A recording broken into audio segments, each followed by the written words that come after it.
let everybody know the live stream is coming on, hopefully.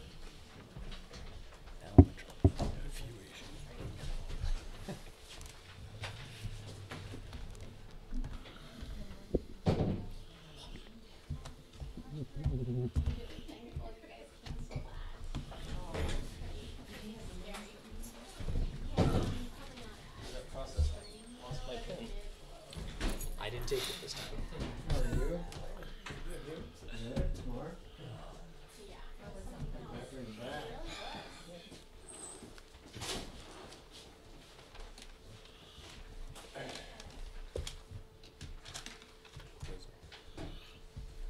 Of course there would be.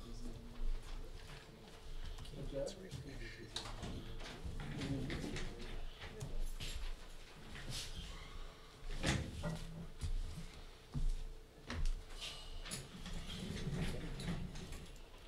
Let's see.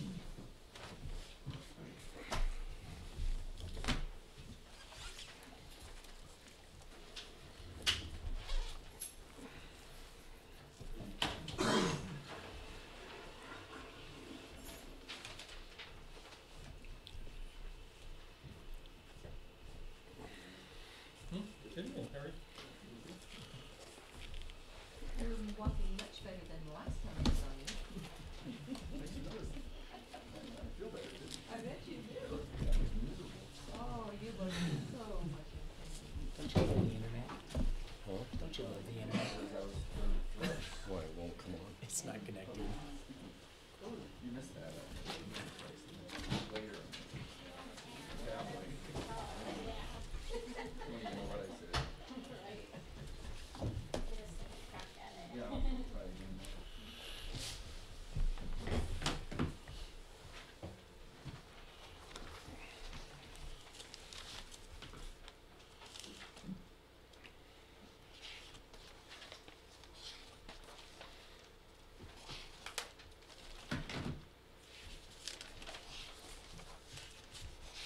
Hey Paul, you wanna fix it? No? Okay. What is wrong with it? It's not connecting. Charles, is yours connecting? It's just me. Shut it down and restart it. Shut it down and restart it. Okay.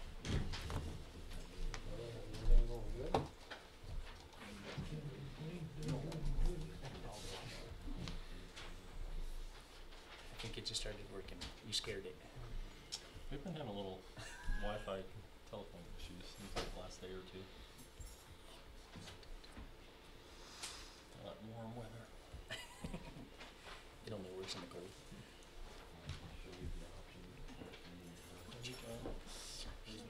See ya.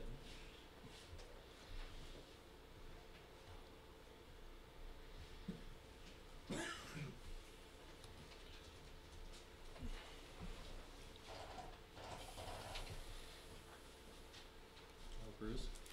How are you? I know you will. Tired. Did that end up being the assessor? Huh? Did that end up being the assessor? The assessor? Is that who that was? Yes. No, I don't got a chance to call in today. I had to get 27-foot tile laid down in a straight line. And now I can butt up against the wall. But you gotta have a guy. I just didn't get time to call him. Yeah. I didn't even eat lunch. It's not good. Huh? You're not supposed to skip lunch. That's a union thing, actually. I know. That's what you get when you retire. Should've stayed in Denver.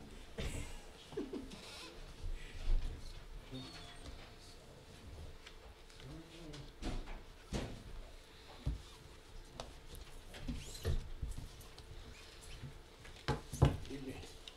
Good evening, Mayor. Good evening, everyone. You're just in time. Just in time for what? Just in time.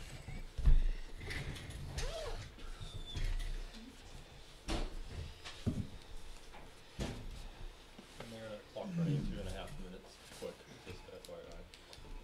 I got the hour changed. I gotta get the next one.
Did you get signed in? Same. Yeah. Oh, I've already been in. Okay. All right.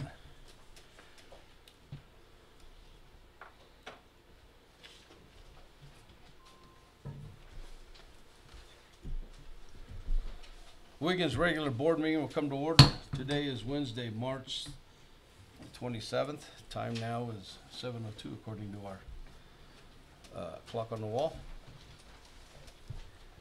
Let's go ahead and do the pledge of allegiance.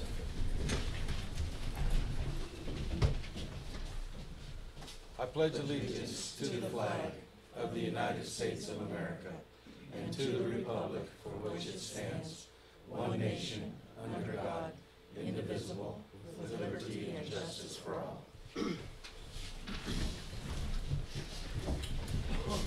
Roll call, please. Mayor McLeon, Here. Chris Sandoval, Here. Charles Roll, Here. Jeff Palmer, Here. Brian Becker, Here. Bruce Miller, Here. Pat Musgrave. Here.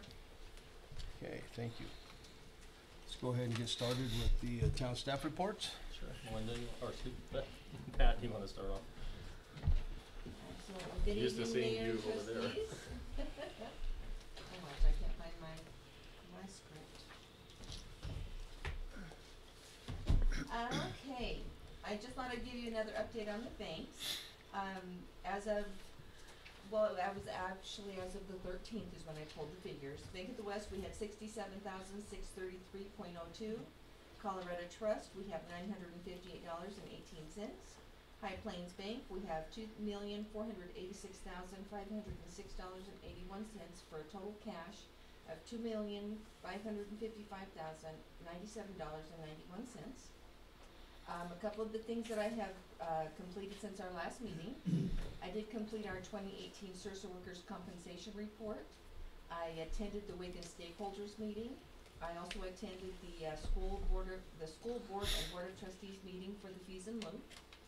Completed the annual DOLA Conservation Trust financial report. I processed our annual South Platte water-related activities program certification, which is what we call SWARP. That's why they do that, it's way too long. And I processed our Weldon Valley ditch assessments. So if you have any questions, I'd be happy to answer. Thank you.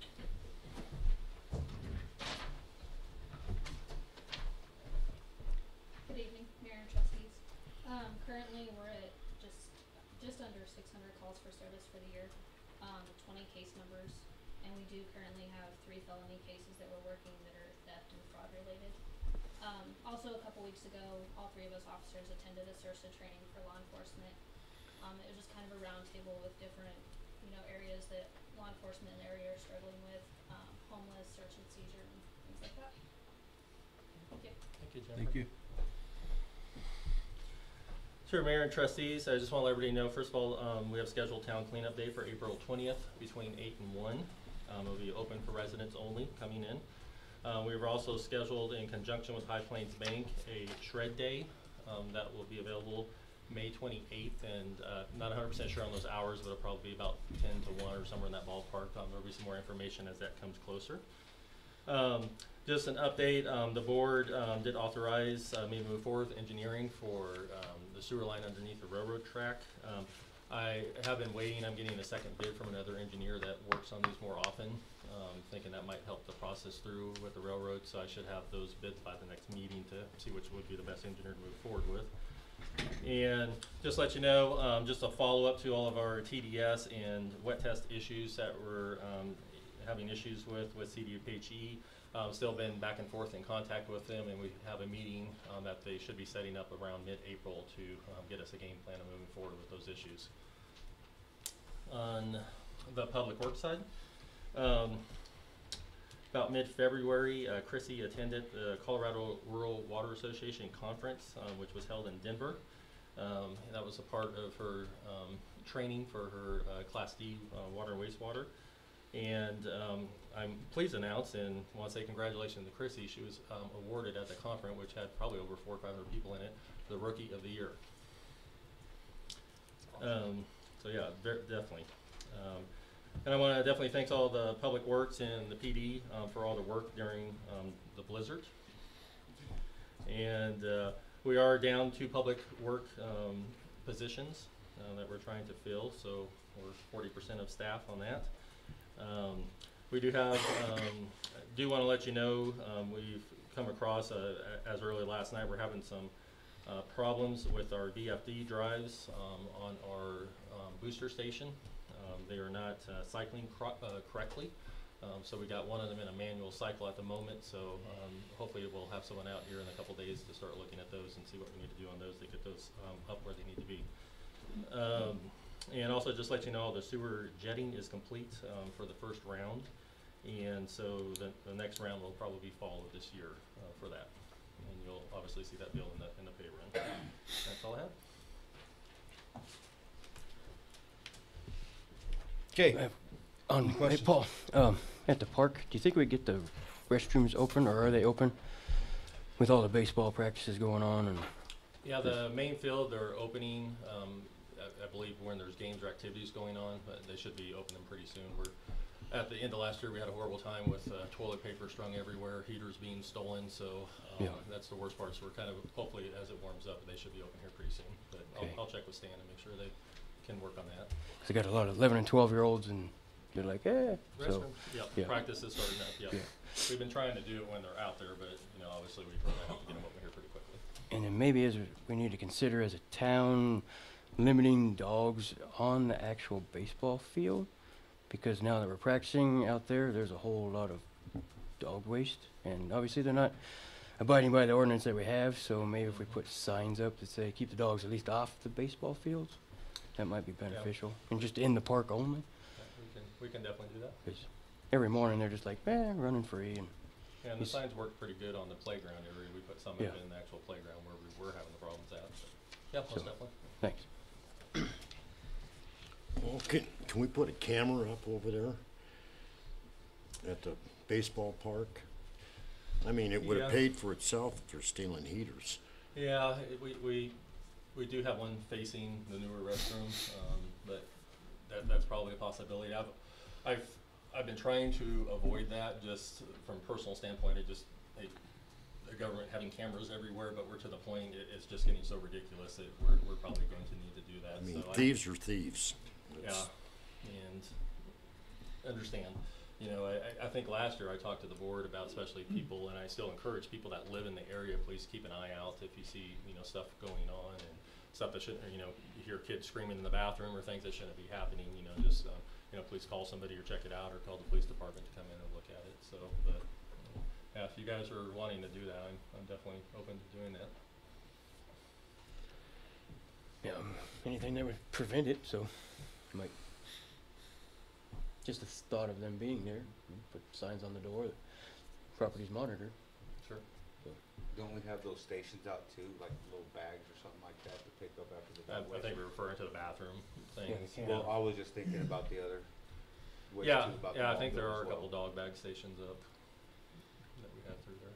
Could be possible too on that side of it, if we got a copy of the ordinance that we could stick on the actual dog station, so people know that it's actually against the law to not pick up after your dog, and that's punishable by a fine. Definitely. Maybe most people don't realize we actually have an ordinance that says, maybe they're just thinking we're kind and put bags out for them. Definitely, and at the end of the day, what it comes down to is people, please be courteous and respectful. Other people use the park, your kids are playing in the park, clean up after your mess. I mean, it's a pretty simple thing, and, it's just a common courtesy, and I think more people need to think of others as they're using public facilities and being around other people's houses. Same thing when you're walking your dog and it poops in somebody's yard, clean it up. It's not just- take a Walmart bag with you when you walk there. It's not just dog waste. When I walk my dog, I pick up probably 6, 7 different water bottles, trash. It's just strewn out all over the park that nobody's cleaning up after themselves, so. Okay. Thank you. Any other questions? All right.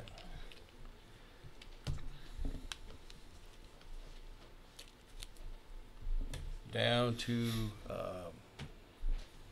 section, or number 5, I have nothing to report. Trustees? Committees? We haven't scheduled a 4th of July committee meeting yet, but it will be coming very early in April, so If you're interested in serving on the 4th of July committee, please give Pat your email, and all the people I've volunteered in the past will obviously send that out. So pass the email, but probably next 2 or 3 weeks we'll probably do it on a Thursday evening, because we're getting close. Okay. Section 2, public discussion. The Board of Trustees welcomes you and thanks you for your time. If you wish to address the Board of Trustees about a specific concern or to comment on an item, this is the only time set on the agenda for you to do so. We ask that you be respectful and courteous when addressing the board, and when you are recognized, please step up to the microphone, which is up here in the front. State your name and your address, and your comments will be limited to 3 minutes. The clock is up on the wall.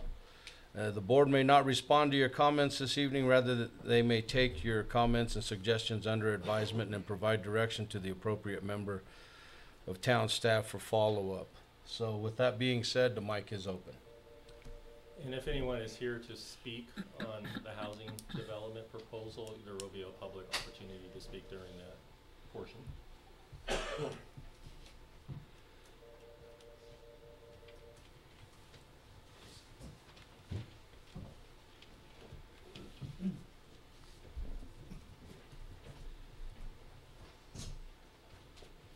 Jim Musgrave, 215 Ridge Street. Excuse me. I looked through the expenditures that you guys are going to be approving this month, and I've got some questions. Why is the police department spending money for repairs out at the town farm house to the tune of around $1,300? And what is this light pole project, and where was it? The next question is, does the town really use $1,400 worth of gas last month? And what is the Central Avenue split that's listed in there? Umpteen times. 4 times. That's $76.38 each time. And it's just listed as Central Avenue split to REA. And why do we have so many cell phones? And my last statement is, with the last year's audit not having shown up yet, or not been presented anyhow, I think the board ought to stop and consider not spending money until such time as we know what kind of situation the town is in. And with that in mind, if we've got 2 open spots for town employees, why fill it? Why not expect a little more work out of your town employees? The current employees ought to be able to cover it. That's all I have to say.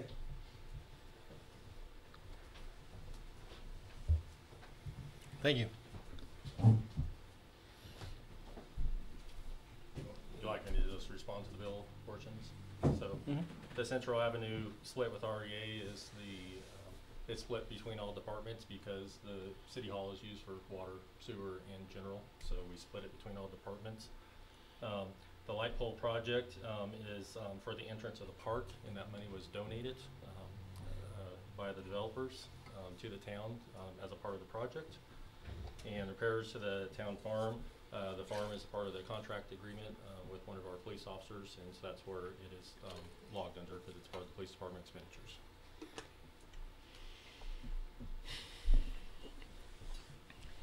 Okay. Thank you. And I guess last on the town employees, my town employees bust their butt, and they work hard every day, and they work more than their hours are supposed to every day. I'm very proud of the job they do.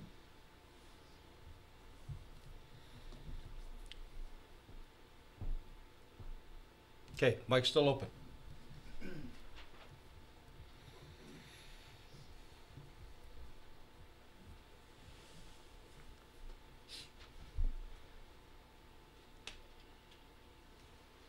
Okay, if there's nothing else, we'll go ahead and close the public discussion portion of it.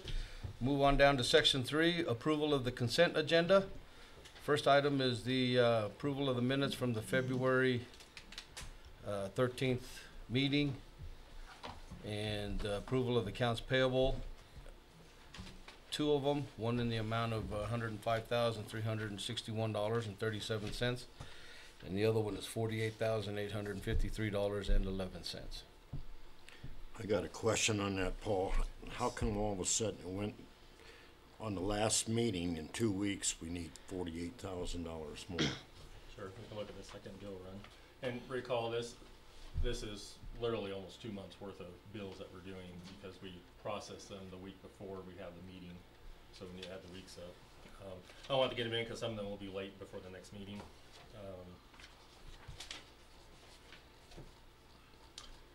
Let's see. So there was a large portion, we had in that bill, 33,000 of that was for the sewer jet cleaning. That came in, so that was the majority of it. We also had the assessments that had to be paid for both, I believe, Weldon Valley and Fort Morgan. Then we also had some, the engineering bills that were there. Make sure I'm on those in here. But I'm on the wrong one, so, I didn't see where they changed on it from budget to budget, from your first budget to your second one. Yeah, Pat, I don't think the second bill runs in here. It's They're not in my not. packet. The 48,000 isn't in there? No. Yeah. Apologies. So that's probably the problem.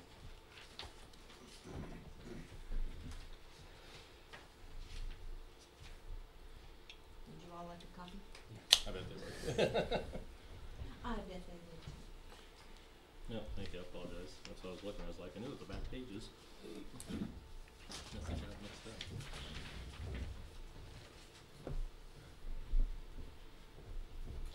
Hit the staple button while you run it through. Yes. Okay. Sometimes. I do, I forget. So within the 100, the larger portion, the 105,000, we did have the sewer pipe cleaning, some of the larger, bills were in there, and I think the second one, we had some of the assessments come through and things along that line. So basically, it's on here, It- but it's on the unpaid. Yes, they have not been paid yet, the one she is running, with maybe exception or 1 or 2 of them. So what you're looking at is the 105,000 run, and she'll run to the 48, okay?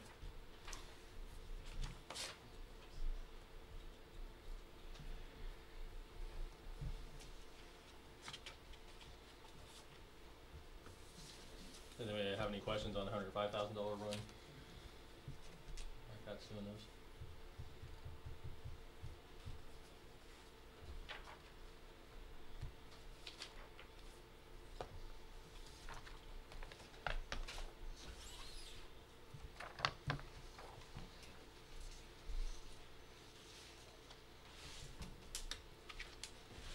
So when I get to these totals, I see this, these are unpaid here, right? So the ones that have a date next to them have been paid because they were, Yeah, well, that's- they that- were due, and the ones that don't have the date next to them were not paid. So they're pending payment. That makes sense.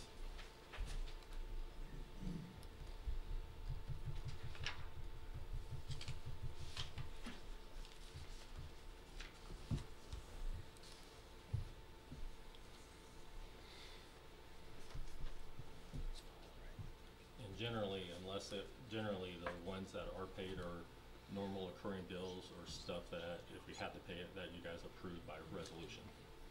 To be Right. done. But you know, if it was a new something, then we would definitely try to run to the meeting, but meeting once a month, we do have that issue where something's just gotta get paid or, you know, we can do. Would you like a copy there, Paul, as well? Yes, definitely. Do you need, Yeah, if oh, you don't want. you don't, Boys.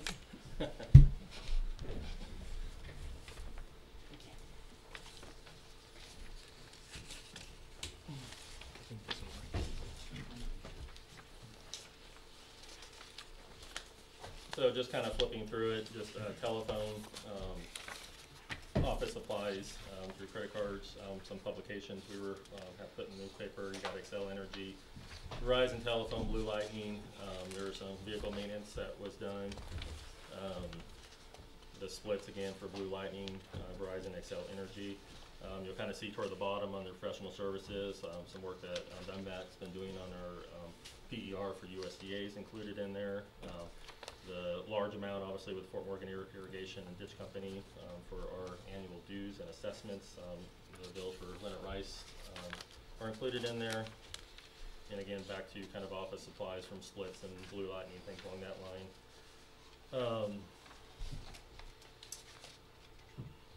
RH Water's in there for their contracted services, and looks like under sewer, locate materials, and Colorado Analytical that does all of our testing for our water and sewer plants are included in the 48,000. So pretty just the routine monthly bills coming through.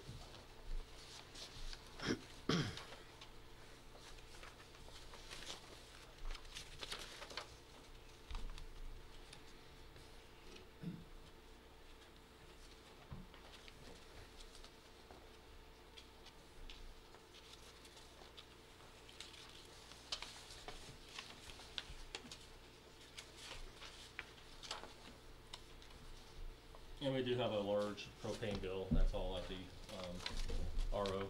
When it gets down cold, that building's so inefficient. It's not great, and we installed a 1,000-gallon tank that actually saved us during one of the storms from losing heat in there.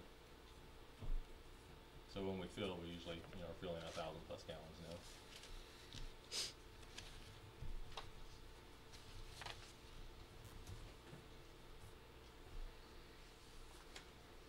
I make a motion we approve the consent agenda.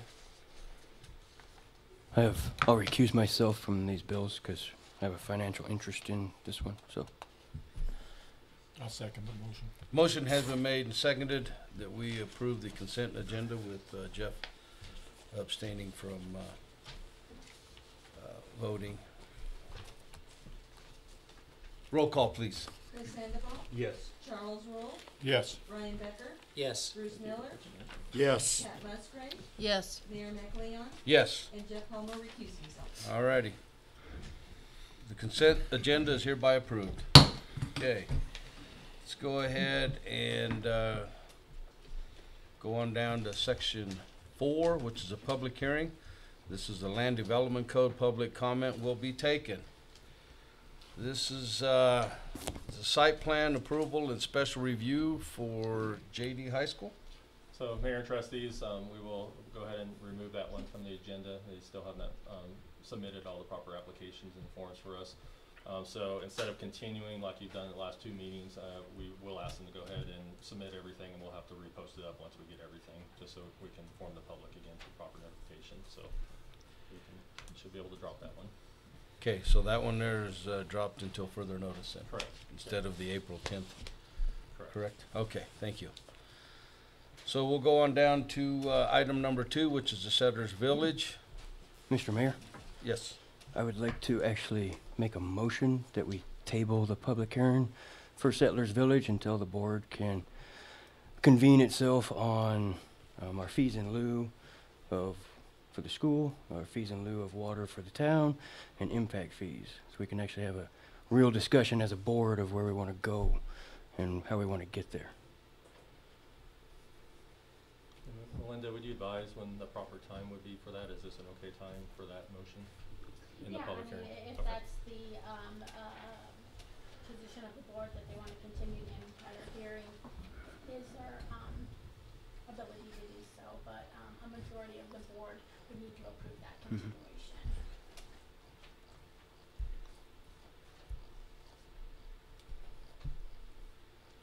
Was that a motion? Yeah. I'll second it. Okay, motion has been made and seconded that we continue the Settlers Village until what? Until after we as a board can convene on fees in lieu for the school, fees in lieu for water, or actually water rights, and impact fees for the town. And Mayor, I just got a question for Melinda before, I guess, is it open to discussion at this point? Is it open, that motion open to discussion? No, not yet. Okay, sorry. Okay, but the motion has been made and seconded. Is there any further discussion? Thank you. Go ahead. Okay. I guess my question, by tabling it for, the items requested, is that in fact just another word for we're putting a moratorium on development till those things are done because they are in compliance with all of our current land development codes and ordinances? So I guess that's my question. I guess I wouldn't view it as that. I think, if you want more information on those issues, I mean, I think it might be helpful to go through the public hearing process, and after you, hear the information, provided about those items, if you still feel like you still don't have enough information about those items, then you could continue it at that time. You know, issues like impact fees and, school, Fees in lieu. fees in lieu of dedication, you don't have those ordinances on the book right But don't we now. have that in our land development code that we can put that in? No, you don't have impact fees. No, but we have fees in lieu for, right? For a school dedication. And I thought we also had it for town too, town improvement. No, you do not have that currently. That's another reason that I would like to Well, but get something because- discussed before we, because to me, I feel that the development is an impact to our community in my, you know, so I'd like to weigh out everything, all of our options first and then But see you've what we got can. the application in front Yeah. of you, and the application has been submitted, before any such ordinance has been adopted. So you do need to view that application, in light of the ordinances you have adopted right now. So I do think it would be problematic to table it until you, adopt an impact fee ordinance. Because once the, application is submitted, then, you've got a process under your land development code that says that the town board will take it up. Mhm. So the only thing is if, let's say we hear this and then we decide to vote on it and it passes, how do we impose those fees on something that's been passed? See what I'm saying? So we're not benefiting the town or the school. That's my only concern is if we decide that we want to do fees in lieu for the school, Well, and some of we already those have a development issues that's been have passed. addressed Mhm. already in the subdivision improvement agreement that's going to be, presented tonight. So if we get the hearing going, then, some of those issues can be addressed at that point. Mhm. So, the subdivision improvement agreement that has been approved or has been negotiated, Proposed, yeah. currently, does address those issues. So another question for you is, okay, if we do decide to, continue on and this gets approved and we decide to do impact fees, can we attach that to a development that we approved prior to? It depends on phasing, so, it'll depend on when, I think you can probably, impose those on, new phases new phases of development of that subdivision. Of this said subdivision. Yeah, yes. And that's my understanding from training side with fees and lieu for school, the answer is no from what I understand, but with impact fees, if there are new impact fees, they can be imposed after the passage of the ordinance onto current developments as the phases roll through. So you would have that opportunity, but again, if you would be open to going through it, because we did try to address some of those fees and some of the concerns out of the last meeting within that subdivision improvement agreement, and that's still, open for discussion as we go through this process. Paul, do I need to recuse myself from Yes. voting? Yes, from this vote, yes, since you have an interest in that property. So I guess with that said, it's probably up to the mayor to call roll call unless you want to withdraw your motion until after the hearing. I'll keep the motion, we'll see how the board feels about it, so. Okay, so we're gonna go forward with the motion? Yes. Okay. Roll call, please. Chris Sandoval. Yes. Oh, no, wait, what are we doing? To continue the public hearing until you guys have Yes, time I to- agree to continue with the to public continue. hearing.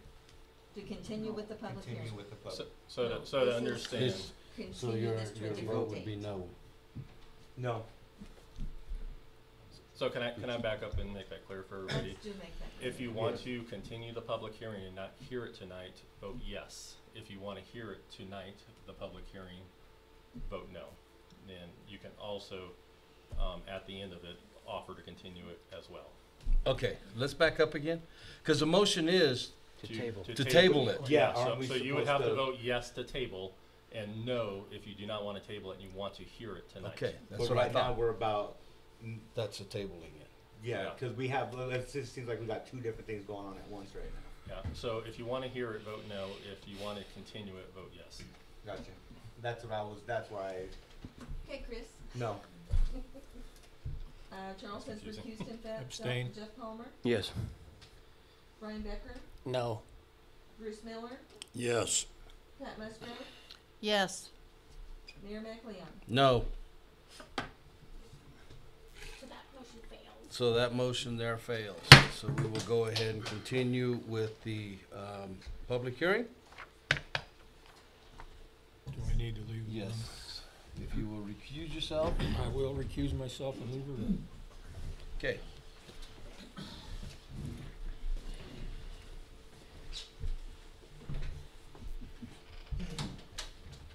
I will now open the public hearing for rezoning application, final PD plan, and final plat for the Settlers Village development. Okay, at this time, if everyone would please put your phones on vibrate or turn them off, we'd greatly appreciate it. Now, the purpose of this hearing is to provide a public forum for all interested parties who wish to comment on these applications before the town board. Please sign the roster on the back table by the door if you wish to speak. There has been a roster placed There's back a there? roster there, Thank you. there's one here if they've forgotten. The procedure for the public hearing will be as follows. First, we will have a presentation by town staff. Next, there will be a presentation by the applicant. And after these two presentations, we will allow people who signed the roster to speak at the podium for up to 3 minutes. Please do not repeat points made by others. It's fine to get up and say, I agree with Mr. Smith's comments, and please direct all your comments to the board. After receiving public comment, we will allow the applicant and town staff an opportunity to respond and answer any questions raised by the public comments. Then I will turn the matter over to the board. Board members may ask questions of anyone who testified. We generally don't ask questions during the presentation. And finally, the board will discuss the matter and take some kind of action. These public hearings are recorded for public record. All testimony must be presented at the podium.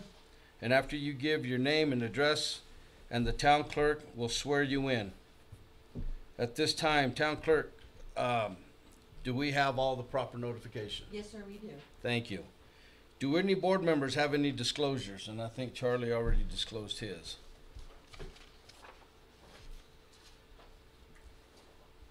Would the town manager please present the town staff report and provide any other information for the board's consideration? Sure, Mayor and Trustees, there's 11 by 17 that has the full PD plan and the plat in front of you there that you can look at, and the copy of the subdivision improvement agreement, of course, is in your Board of Trustees packet. Start off, the developers land development incorporation, I said that right, LDC, and they're represented here by Jay Stoner and Mark Foster. The name of the subdivision that's in your packet is Settlers Village. However, the developer has asked if you approve that you would approve and amend it with the new name of Quail Hollow. The Planning and Zoning Commission, the Town of Wiggins Planning and Zoning Commission did approve the PD and the plat unanimously during their commission meeting, which was held a couple of months ago. Staff and our town attorney have reviewed the PD and the plat and the subdivision improvement agreement, and they are generally in conformance with the town's land development codes, obviously subject to some revisions of final corrections to that, as stated in the ordinance and resolutions. The property consists of approximately 81 acres. The property is being requested to be rezoned from industrial district to a planned development district or a PD.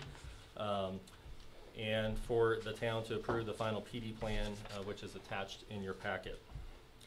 The following uses are requested in the PD: single-family attached houses, including modular homes bearing an IRC label, two-family duplexes, townhomes, apartments, public parks, playgrounds, and other recreational areas, public utility distribution mains, lines, and room for underground facilities, open space, gardens, non-commercial greenhouses, satellite dishes below 24 inches, accessory buildings, licensed in-home childcare and daycare centers, and also includes special review uses of fire station, home occupations, utility service facilities. The maximum number of lots allowed in the PD and as stipulated in the plat is 650, with an overall development density of 8 lots per acre. The development includes approximately 17.2 acres for single-family dwellings, 38.9 acres for duplexes or attached single-family townhomes and apartments, 0.9 acres for a park, 6.9 acres open space, and 17.3 acres of right-of-way within the first phase. The project is phased with approximately 180 lots in the first phase. The PD requests setbacks that will be 20 foot on all lots for front yards, a measure from the right-of-way. Side yard setbacks for detached lots will be 6 feet. Side yard setbacks lots will be 6 feet for duplexes, and 0 lot lines for the shared property lines. Side yard setbacks for townhomes will be 10 feet, and side yard setbacks for apartments will be 10.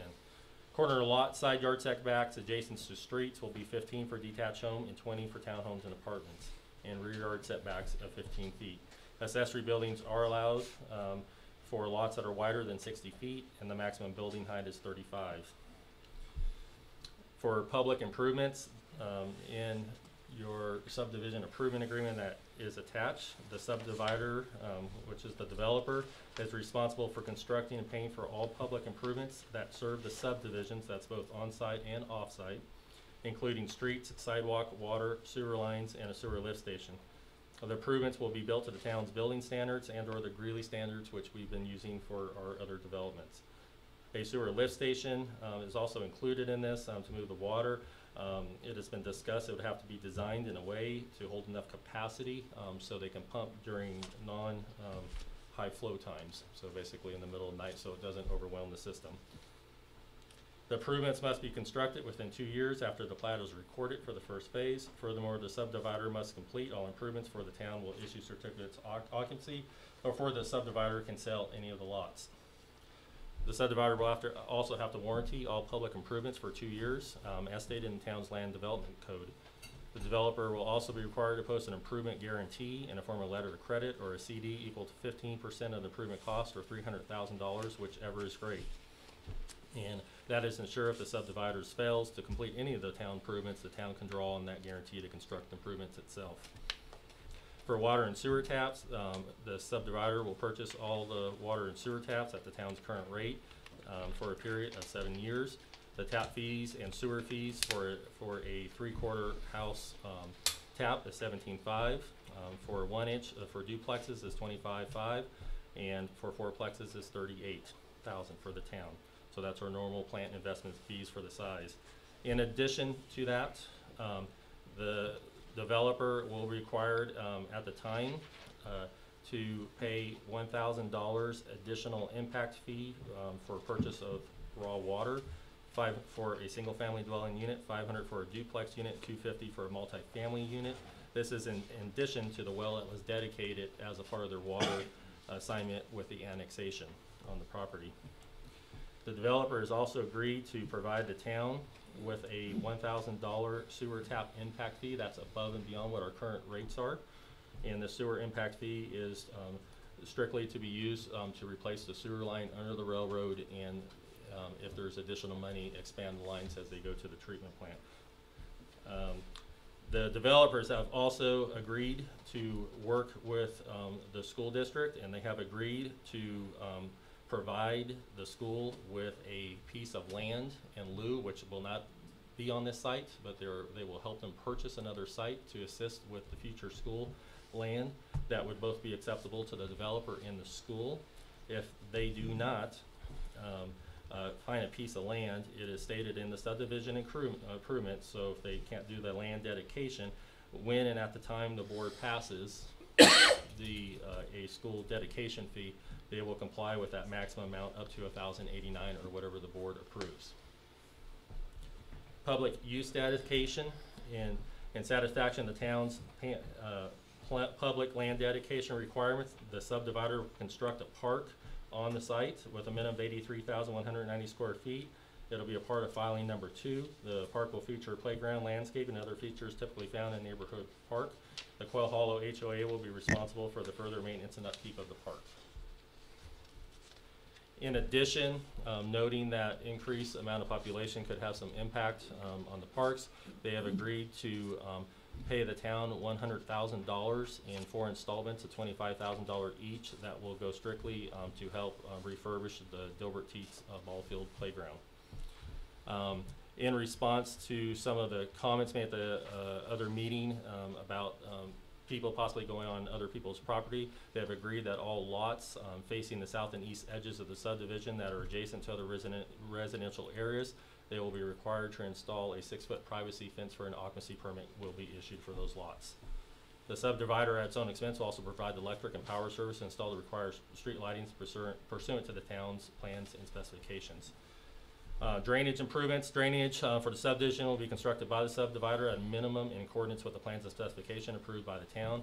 All storm drainage facilities shall be so designed and constructed so the subdivider as to protect the downstream and adjacent properties against injury and adequately serve the subdivision. The subdivider will also create a HOA, which will be responsible for maintaining the harmony, maintaining the common areas, park, and will also include design approval for the houses within the neighborhood. In total, with all of the impact fees that they're proposing, use taxes, building permits, all those things in total, the development fully built out will equal one-time revenues of $18.5 million for the town, and fully built out will also include $1 million a year in ongoing revenues from property taxes, water fees, and sewer fees. So in a nutshell, it's a summary of the subdivision improvement agreement. So that's all I have for you. Be glad to answer any questions.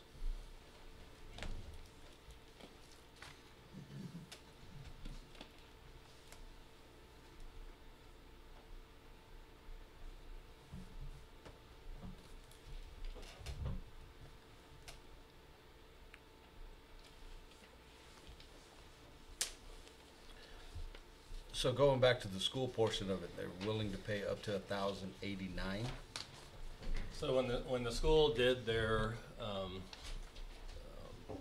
guess, review of what a fee in lieu would be, the amount was $1,089 per house, and they never had a specific number for apartments or duplexes, but they did, state basically what we have in there, about $500 for a duplex and $250 for each dwelling unit. Related to apartments. So they have agreed at and when the town adopts a fee or a fee in lieu, that they will comply with that. But more likely, the developers have been talking with Trent, and Trent seems fairly satisfied that they should be able to work on helping them locate an adequate piece of ground for a new elementary school as they go through the process. And that's, I think, the developer's desire too, is to help them find a piece of ground now why it's cheaper versus having to save 5-10 years for it. And they can comment to that when they get up here too. Okay. And I did have a conversation with Trent, and he seems satisfied with that. Any other questions from the board? So they're gonna pay $1,000 per water tap that we can use to buy water, pretty much per se. How much is our ditch rights right now from Weldon Valley per share, do you know? So a Weldon Valley share, which there hasn't been a lot sold, I would say that number is probably could be anywhere from 110 up to 150,000, depending on what it is. And the yields are different, about 17 acre feet, somewhere in that ballpark. For one share gets you 17 acre feet? Depends on what shares you get. I mean, they're a little bit different. Our shares are good shares, and they yield a little over 17 acre feet per share. The Fort Morgan water was a little bit cheaper than that, but it's not chain shares, obviously. Yeah, I read an article, the Big Thompson share, $30,000 to get you 1 acre foot of their Big water. Thompson. So I was just wondering what ours was. So Yeah. one share. Yeah, Big Thompson doesn't get you what a Weldon Valley share does, but. And you said one share is about 100 and what thousand? I would 150? use 130 for a round 130. number. Okay, any other question for town staff? Okay, if there is none, Oops, hang on. Bruce, Bruce, I'm sorry, go ahead. With this 18.5 million, that's what the town is gonna make off of this? And it hasn't fully developed, with all 615 lots, the town would receive $18.5 million.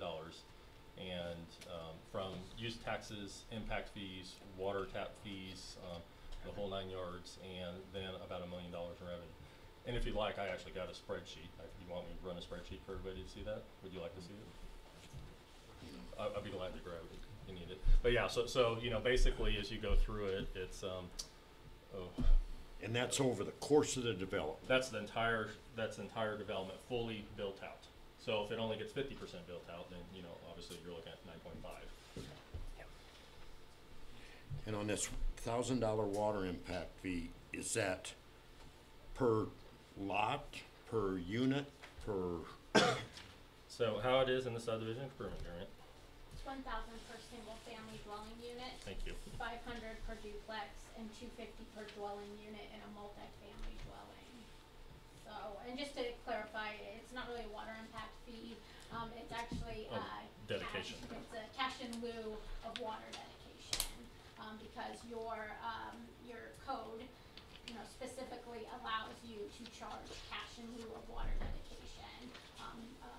Don't currently have that, right to charge an impact fee, so just Correct. semantics, but that's what the word, that's the terminology. It's all the wording. Yeah.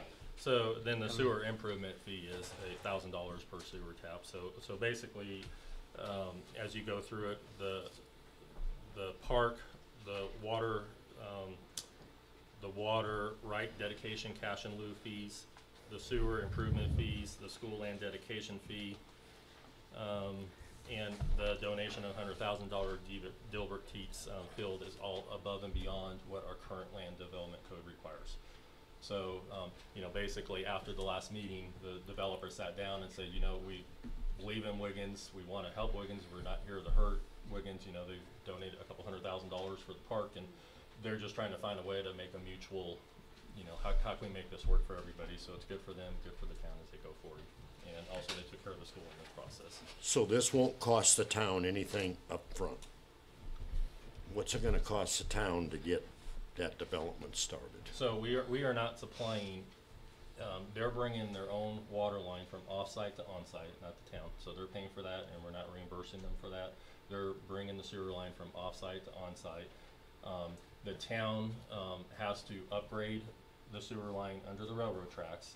However, they are gonna spend extra money building the lift station to hold all their sewer, so it can be pumped at 2 in the morning until we can get it done. But then they're also doing that sewer fee specifically to cover the cost of the sewer line, and it's just under $400,000 is what the fees equal out to fully developed. So it gets us out of having to pay for that sewer line over the term of the sewer line replacement cost. Because obviously that's a big deal for the town. You know, to get that What was fixed. the permit to go under the railroad tracks again? What's So that? the permit cost under Burlington Northern's permit cost was, So I've been talking, it may not be as bad as we thought it would be. I have an estimate anywhere from $200,000 to $400,000 from one that was just done. I've been talking with Canada Quality Water. In fact, the engineer that did the last one for Quality Water is one I'm getting a bid from to do that. And all their fees fully paid is about $385, I think is what it turned out on my spreadsheet. okay. I got one more question. Shoot, what? 35 feet. Everything that's shown in here is 2-story. Yeah, I actually have some pictures of their Am- samples. You're only going 2 stories high? Yes. Why do you need 35 feet? Just to pitch on a 2-story, the roof, if you have a 50 12? No, if you had a 50-foot deep house and you had an 8-12 pitch, you know, you potentially would have 12 feet of roof, and you'd have 20 feet of 2 floors, so you're at And like. Mayor, I 30 feet. apologize. That's what I was gonna- I was just I will let thinking. the people come up here in a second to answer questions just Yeah. because of that whole process I gotta follow. But to follow up, our current land development code for roofs in a residential is 35 feet currently. So it's basically stating what's in our land development code book. And I think, 10 foot, if you do, then, you put a pitch on a roof, you're close to that. I mean, you're under it, but. Save that question. Okay. All right. Any other questions? Okay, seeing none, would the applicant or applicant's representatives please come up to the microphone, state your name and address for the record, and please take the oath.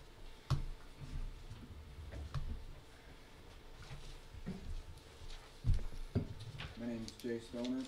My address is 1400 38th Avenue, Greeley, Colorado. Did you have a chance to sign in? I did. Wonderful. Great. Do you solemnly affirm that the evidence you shall give in this matter shall be the truth, the whole truth, and nothing but the truth? I do. Thank you. Good evening, Mr. Mayor, trustees. Good evening. As I mentioned, my name is Jay Stoner, President of Land Developers, Inc. I'm here tonight to present for your consideration a project we formerly called Settlers Village. We received some feedback from members of the Wiggins community that settlers made them think there might be tents set up or wagon trains. So there's a real nice neighborhood that we, Mark and I are both fond of in Fort Collins called Quail Hollow, and we like that name. The principals who are the rural family agree. So let me start off sharing the vision of our vision for Quail Hollow. We see it being a neighborhood with a community feel. It shows a real pride of ownership, with a variety of attractive home styles, offers an improved quality of life for the residents, and provides affordable homes in a safe neighborhood that currently does not exist in the area. That's slide number one. Okay, you're right on it. Yes, and there's a PowerPoint there if you want to follow as he speaks. So next question you might ask is, what is an affordable home? An affordable home is a home that's attainable by those whose income is at or below the average household income. In Wiggins and Morgan County in general, the average household income is approximately $55,000 per year. And we work that backwards using USDA financing.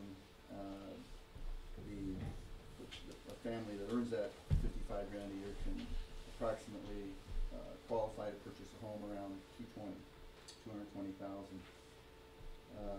These will be well-built homes. They are going to be smaller than what you see being built at Kiowa Park, and they are going to be more efficient as far as how they're built.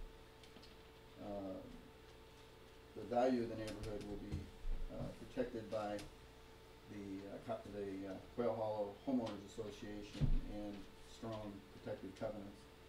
Next slide, please. You on that one? I don't know. That one?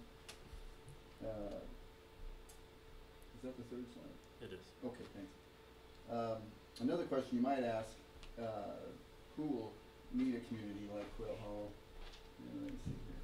There we go. Next one. Okay. So basically, all demographics in Wiggins and Morgan County will be living in Quail Hollow. And what I mean by all demographics is teachers, farmers, dairy workers, nurses, industry and factory workers, retired folks, high school graduates, and currently those folks find it close to impossible to own a home in Wiggins. Next slide, please. Another question: how will we assure a quality community? First of all, we will have the standards you see at Kiowa Park as far as paved streets, curb and gutter, sidewalks, underground utilities, and an additional benefit to this neighborhood, there'll be a neighborhood park.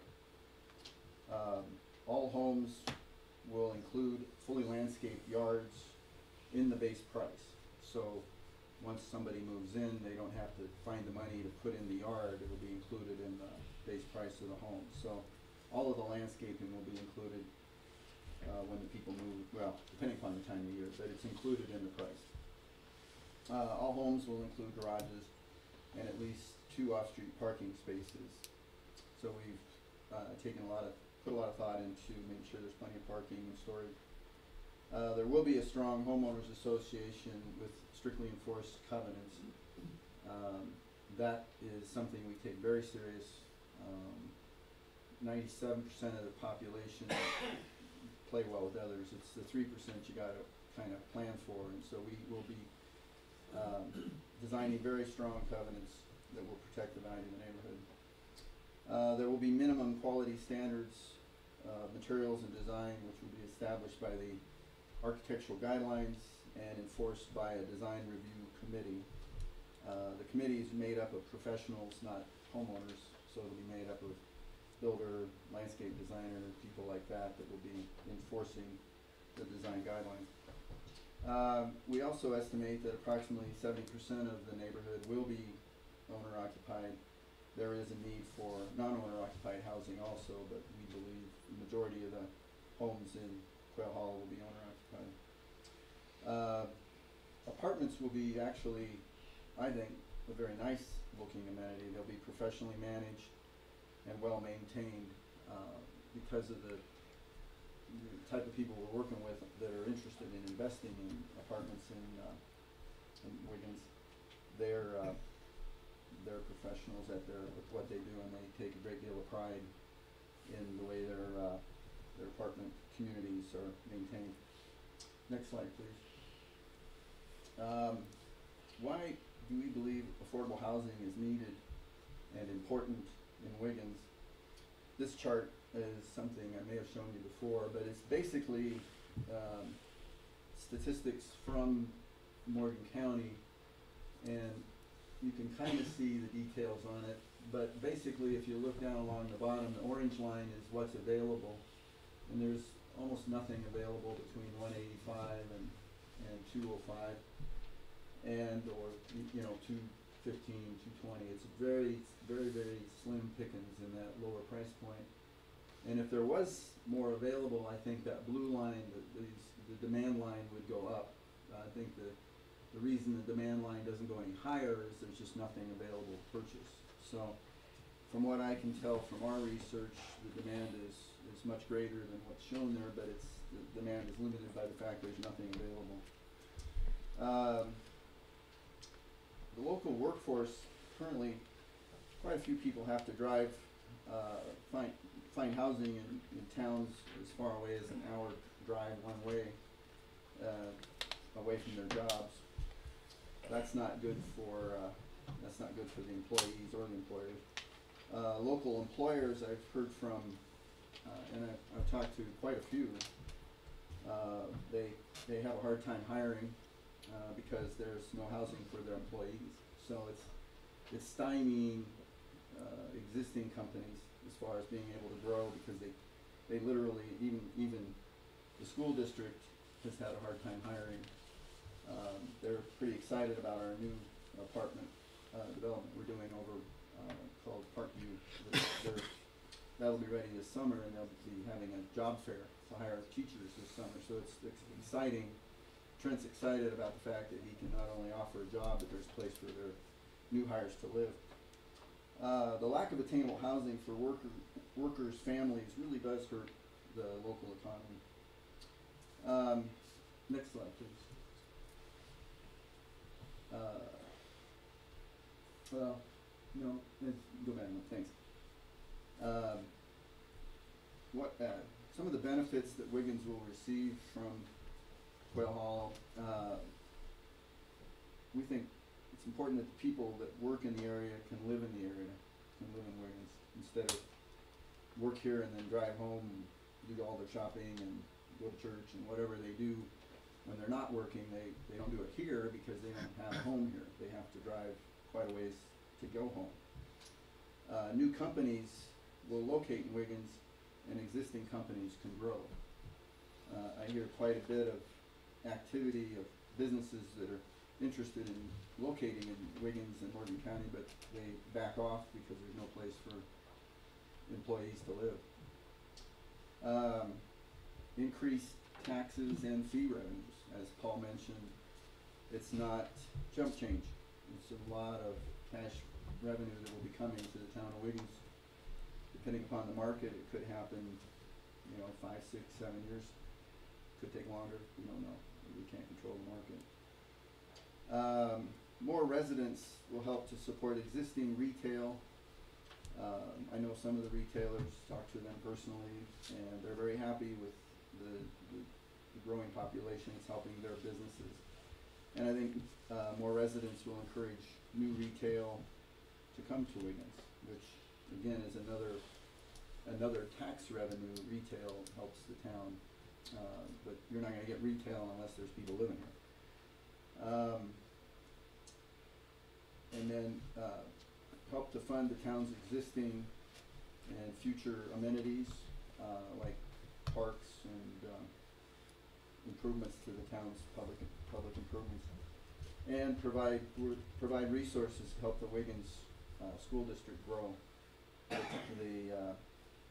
The numbers that were discussed at the meeting that we attended, Jeff, I think that was enlightening. The 0.7, every time you have a house, you need to budget 0.7 kids. And with the growth that we're projecting, that we're trying to help think ahead. Trent's a bright guy.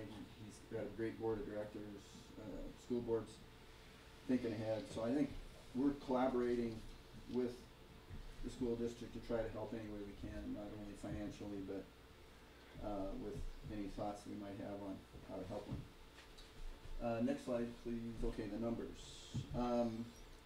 So I did my own calculations, and I knew it was at least $15 million, but 18.5 sounds better. And that's basically in your water and sewer tap fees, permits, and use tax revenues. The 400,000 roughly that it's plus or minus. I want to emphasize plus or minus, but it's 400,000 in increased sewer tap fees will help solve some of the problems with the sewer system. We are voluntarily donating $100,000 to help improve Keats Park. Again, we're not here to take advantage of Wiggins. We're trying to help Wiggins, and that's hopefully indicative of contributing. There's also a $1,000 fee increase for every water tap that is on top of the regular tap fees, and then contributing land and/or dollars to help the school district stay ahead of growth. So those are some of the numbers. Next slide, please. We believe smart growth in housing is good for Wiggins. Helps to improve the town now and in the future. Admittedly, not all growth is good or smart, but we do believe that Quail Hollow will be good for the town and will more than pay for its share and be an asset for the citizens of Wiggins. Next slide, please. We actually care about Wiggins. Just to give you some examples, we volunteered to pay for and help build the town's bandstand at Keats Park. That was just, Paul's good at twisting arms, but we did volunteer and pitched in, and we helped build the bandstand. We contributed $100,000 to the Wiggins to pay for 2 new playgrounds, kind of a little kid playground and a big kid playground. That'll be going in sometime this spring, I believe. Yes. I don't want to put you in a corner. I think that's the plan. And we do, especially Mark Foster, my project manager, he tends to spend some of his brain power every week trying to help the town as far as find ways to improve infrastructure and anything we can do there to help. And we're working with the school district, as I mentioned, to help master plan for future growth.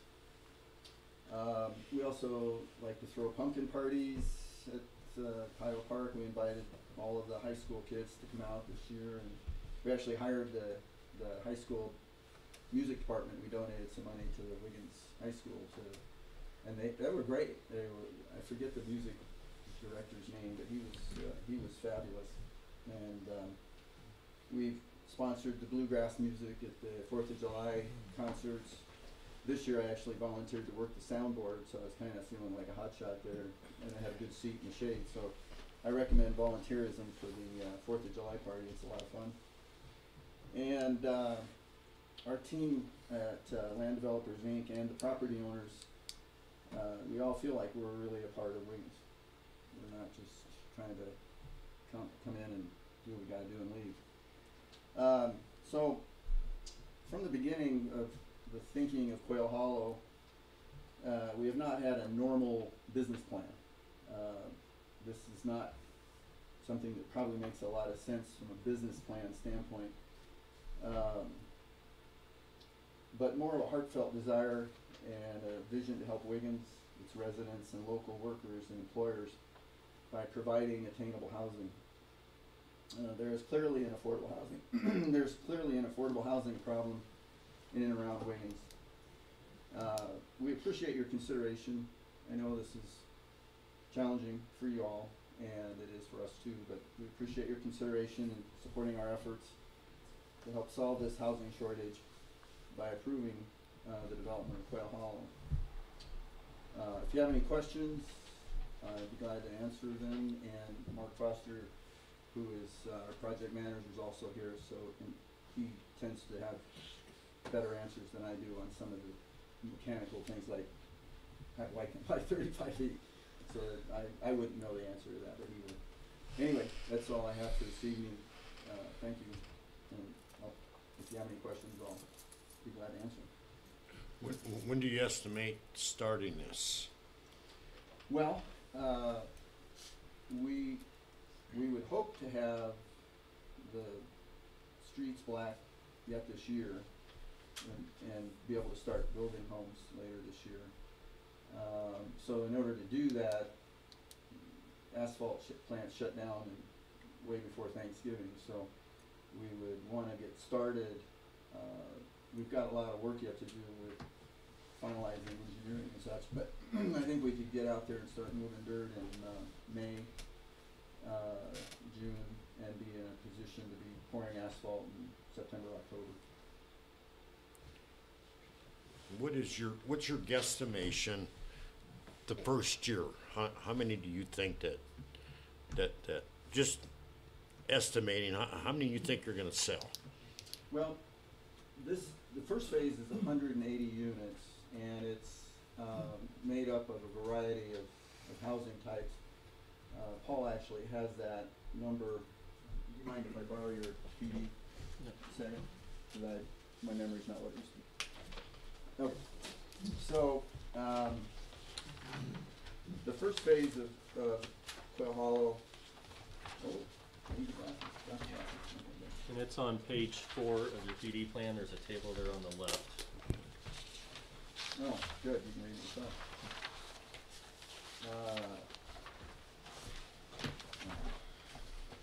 So, there we are. The first phase, there's 60 single-family homes, some along Corona that are a little bit larger and some within the community. And then there's 36 duplex lots. And then there's multifamily, which is attached single-family townhomes in a building of 4 units per building. There's 84 total, some of which, and I believe it's 52 of those are apartments. We are working with an apartment company right now that purchased Parkview, and they're doing 48 there, and they see a need for about 50 apartments per year. So we're trying to feed their pipeline with around 50 apartments per year. So to answer your question, we actually think there's enough demand to pretty much come close to absorbing all 180 units in 1 year. Because of it's 4 distinctly different product types and price points, and some of it's non-owner occupied. So that's our goal. Lord willing, and, you know, market doesn't go away, that's what we hope to shoot for.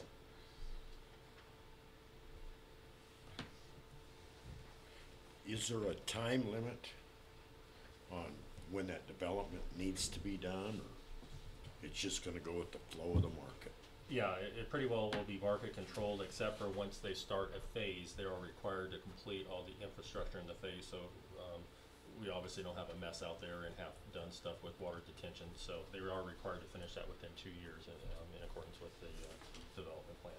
So yeah, I mean, it's possible, you know, phase 1, phase 2 can go, or phase 1.5, and then, yeah, if the market slows down and trends, and,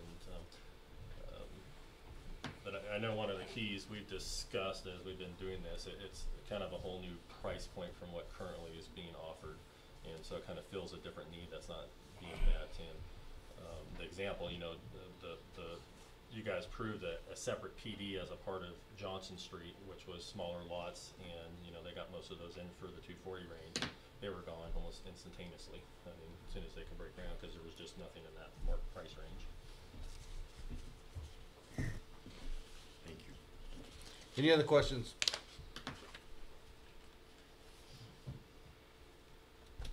Thank you. Thank you.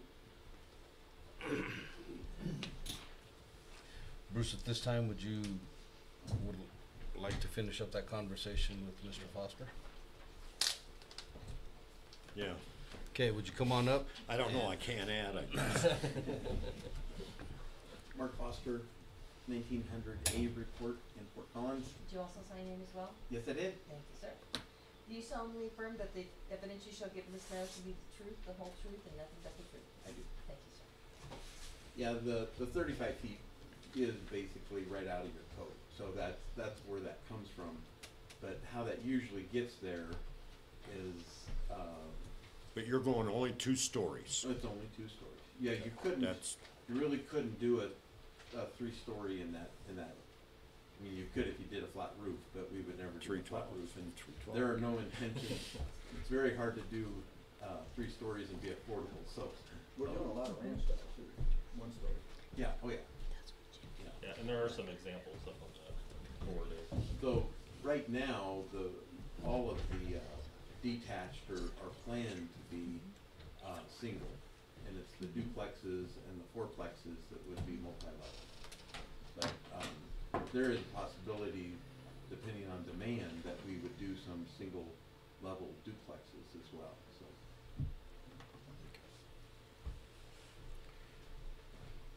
Any other questions? Okay. I will now open the public comment portion of the public meeting. Ask each speaker to clearly state their full name and address for the record, and then we'll have you take the oath.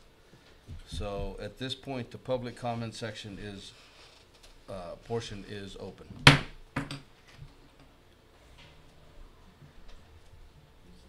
Is there anyone who did not sign up who wishes to comment?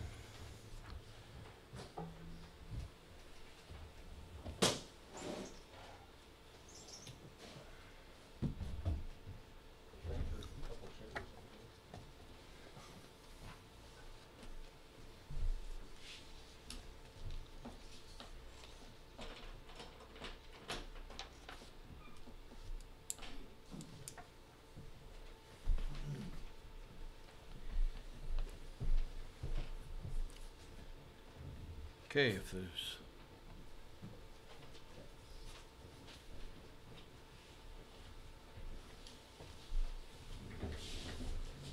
Figure with the number of people here, I was gonna have to give somebody else some time.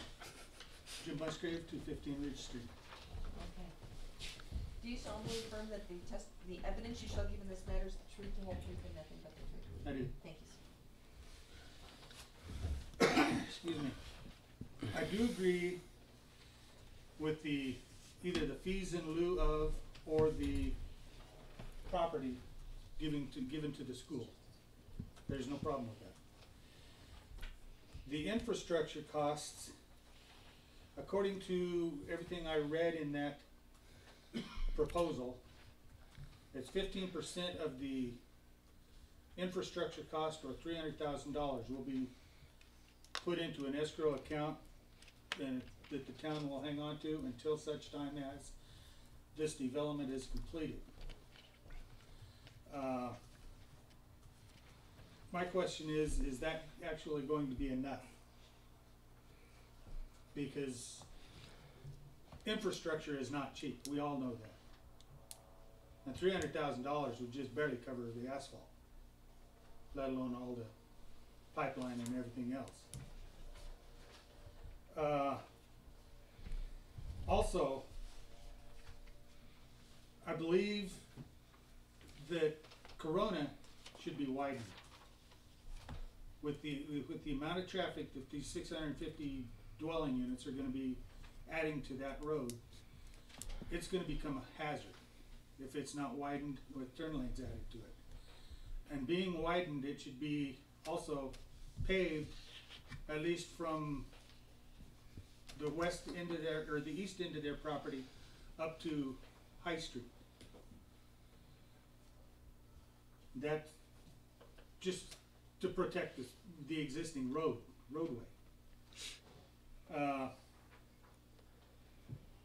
Water, on the other hand, yes, they've given their irrigation water to the town, but we all know, having sat through it before, Mac, irrigation water, you lose over a third of that to the adjudication from the water court. I don't know how many acre feet of water this well historically produces, but it's not gonna produce what, for the town, what it's been producing for the field. And on top of that, it's being pumped out of the same aquifer the town wells are, and the town wells have been running real high in nitrates. All the water around this area is high in nitrates and sulfates and manganese and all kinds of other bad stuff that the CDPHE and all those people say we shouldn't be drinking. That water then will have to go through the RO plant, which is an impact on the RO plant. And if for every gallon that it flushes out, or that goes through. Hold on a second, Jim.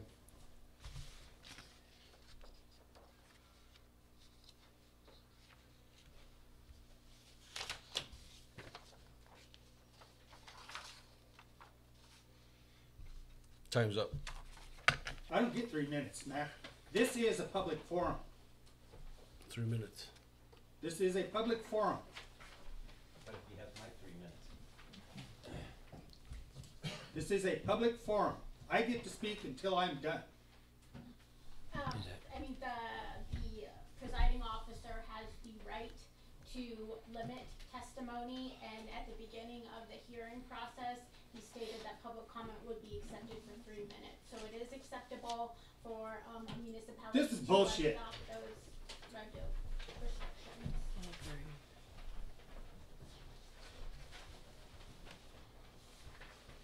I'm ready to leave too.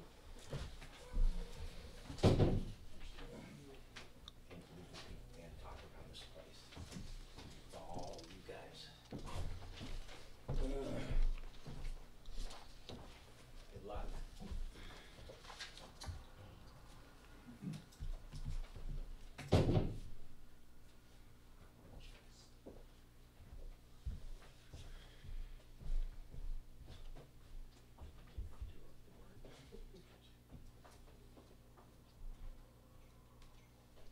Okay, anyone else? Come on up. Cynthia Miller, 472 4th Avenue, Wiggins. And you did have a chance to sign it. Yes. Thank you. Do you solemnly affirm that the evidence you shall give in this matter should be the truth, the whole truth, and nothing but the truth? I do. Thank you.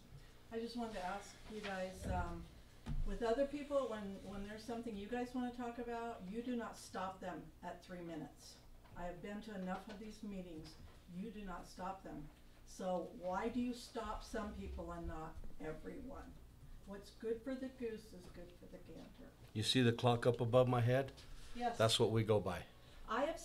Mac, I have been here and I have seen people go past the 3 minutes and they were allowed to. What difference? Once again, the clock is up on the wall. Thank you. Anyone else?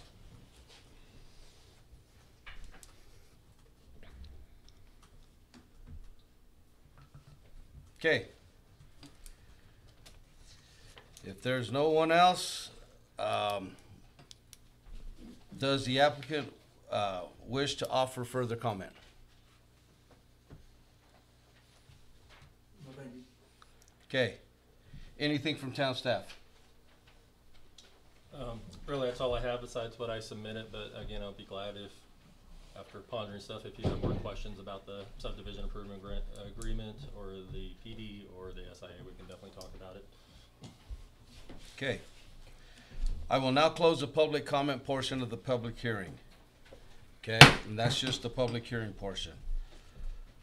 At this point, before we turn it over to the board member for questions and deliberation, I want to state that the documents included as part of the record for this public hearing include all application materials submitted by the applicant.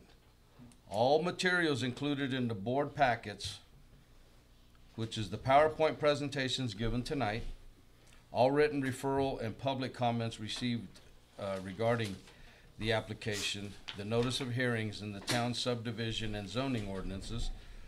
Does anyone have any objections to inclusion of these items into the record? Okay.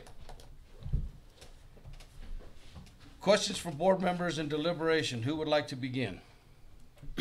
Well, I'll start. Okay.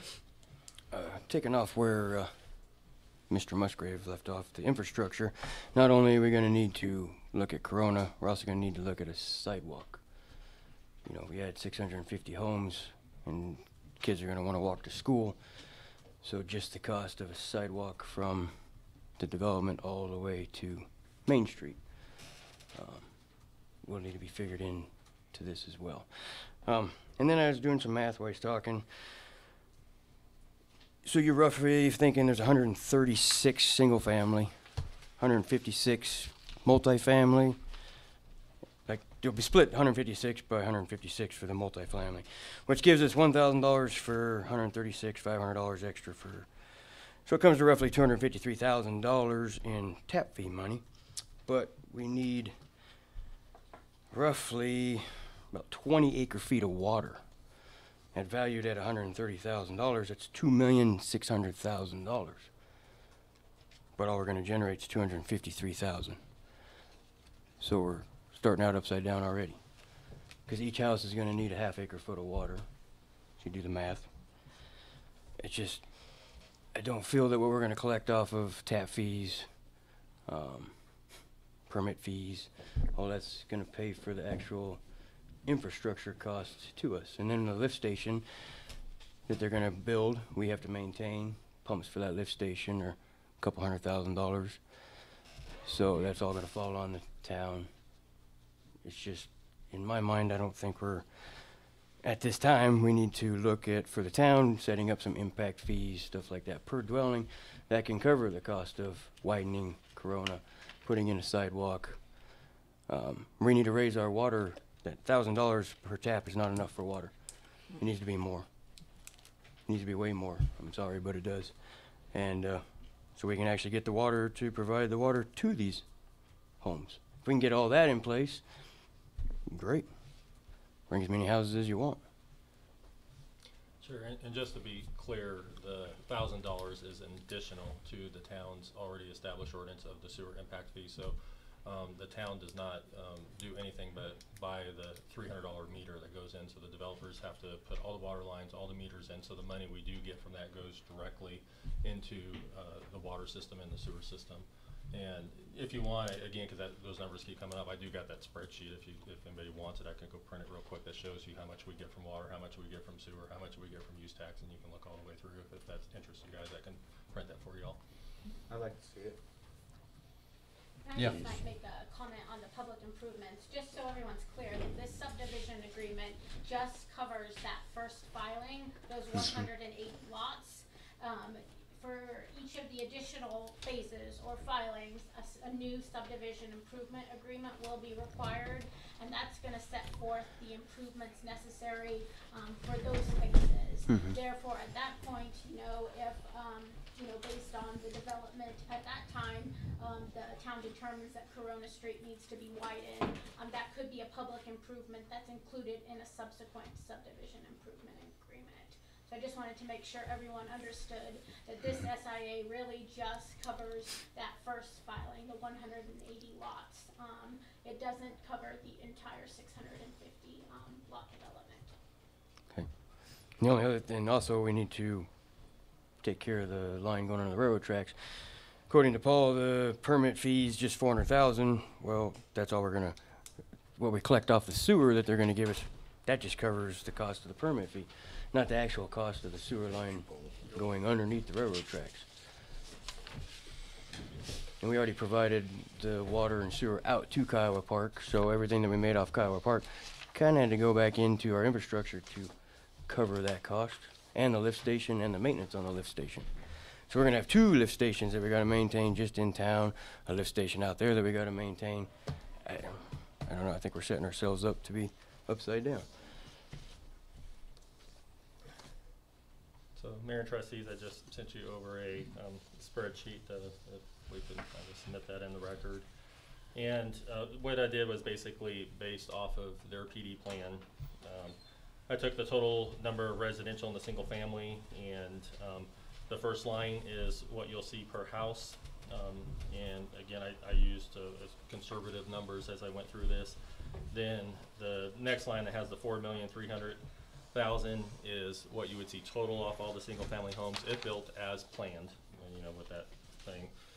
Duplex units will calculate about $31,000 in permit fees total, for a total revenue of $4,000,001, and the fourplex units will generate about $10 million in fees, $10,270,000, and so that's how you get the $18,754,000 as you go through there. So you'll have the building permits, you have the use tax, water plant investment fee, which is our current fee that we have in ordinance, and our sewer plant investment fees are our current fee we have in ordinance. Then that's their additional sewer impact fee, so you can see that go across, and the raw water. I have raw water rights, but cash in lieu, basically, as you can see, that go across. Then right below that, so that's where we get the $18,754,000. Right below that on the spreadsheet, you know, just again very conservative, basically not using much water at all. You can see where we get the water usage for $945 a year, the sewer usage at $312, and you know, I did a very small property tax of $350, so it equals out to you know, again, $1,600 yearly, and then you know, multiply that by the homes, and so the fully built out, it does generate another $1 million in town for water fees, and you know, the most really that in the day, the 18 million is a nice number to take care of a lot of things we need, but our biggest things is just we've been struggling having enough people on our water system to support what we have, and more fees is more revenues coming in on the water system. Obviously, there's more you got to buy and do, so I mean, there's a give and take in there. But see, that 18 million is strictly if it's fully developed, right? Yeah, that's fully developed. So if we prove this and phase 1 only gets half built in the market tanks, we still got a lift station that we're going to have to take care of, an infrastructure that we've installed that we have to take care of. That'll have to come out of the existing people that live here. So that's my only concern is, what if the market tanks and we've invested all this into it? Who covers the cost? That's when you'll see your water and sewer rates go. Yeah, I mean, that's the risk of every development. And but if we put something and into same place, thing too, as you look at in new impact fees and stuff like that, don't forget that's also going to impact any future commercial people that come in for some of those fees as well, and increase in use taxes and things along that line. So even in the development that was approved out there has a pretty hefty residential multifamily unit in it, so that keeps that from growing, which hurts on the commercial. So it's all a balance. I mean, I feel that we're very conservative because I've done a research. Greeley is number 8 in the top 21 fastest growing cities in the Front Range. Greeley's ranked at number 8, and just before you can start building your house, you owe Greeley $35,000. Straight up right up front. That's not permit fees. That's not $35,000 covers your water, sewer, impact fee for the city, and fee in lieu of water. But we can't compare ourselves to Greeley. We have to compare Why not? ourselves to Wiggins. Just Somebody like else? everything else. Somebody else likes to compare ourselves. So with Mayor, Front you Range. might try to let one at a time speak, because Yeah. we're on the Sorry. record. If you maybe let Jeff finish, then I we can apologize. have Brian. So I'm just saying, that at 35,000, that's I mean, Greeley's ranked 8th. The number 1 is Johnstown at almost 50,000. And they've got a 1,400. I mean, it doesn't stop building either, because Johnstown just approved a 1,400 home development. So each one of their houses are going to pay 50 grand to the city of Johnstown just to get water and sewer improvements and impact on their town. That's why I say that I'm happy with what they've come with so far. I mean, they've actually listened to us with the fees in lieu for the school, with the $1,000. I mean, they are trying, so I do appreciate that. But I feel that we as a board, we need to look at our town as a whole and see what this impact will do completely. Improving 650 homes to come in here, what will be the total cost to the existing residents already here, especially if the market tanks? We don't have any augmentation right now. We've got one aug pond. We need to do more aug ponds. And granted, I know that we need some development to do that, but at the same time, if we put impact fees in place for this development, they could cover the cost of our augmentation ponds that we need to build. They could cover that cost. And then it would be in place for them. So just think of future. They could cover the cost of the sidewalk, cover the cost for infrastructure improvements, paved streets, curb and gutters. Because the citizens that have lived here since whenever, they've paid, and they've been paying, and they keep paying. It's not gonna be fair to them to keep paying. This is what, when people, you wanna move here, fine, but you gotta cover the cost. That's my only point. Are you done? Yes, sir. Okay. Brian? He answered my question, but one thing I will state is that, we're putting a lot on one developer, and we're not looking at, we're talking about all this stuff, but we're not looking at that sewer plant is gonna be used for, or lift station is gonna be used for potentially a couple of the houses that may be there. And I don't know, but how much of the housing or the industry and the industry that comes in, are they going to be able to use that? And is some of that money gonna come from there? And are we putting the same pressure that we're putting on these guys as the small guys that are building a single house here? Or just 2 or 3 houses, not 180 homes?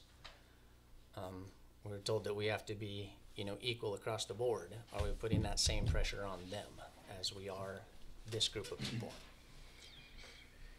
If we give this away right now for what they wanna give us, that's setting a precedence for whatever, industrial, whatever.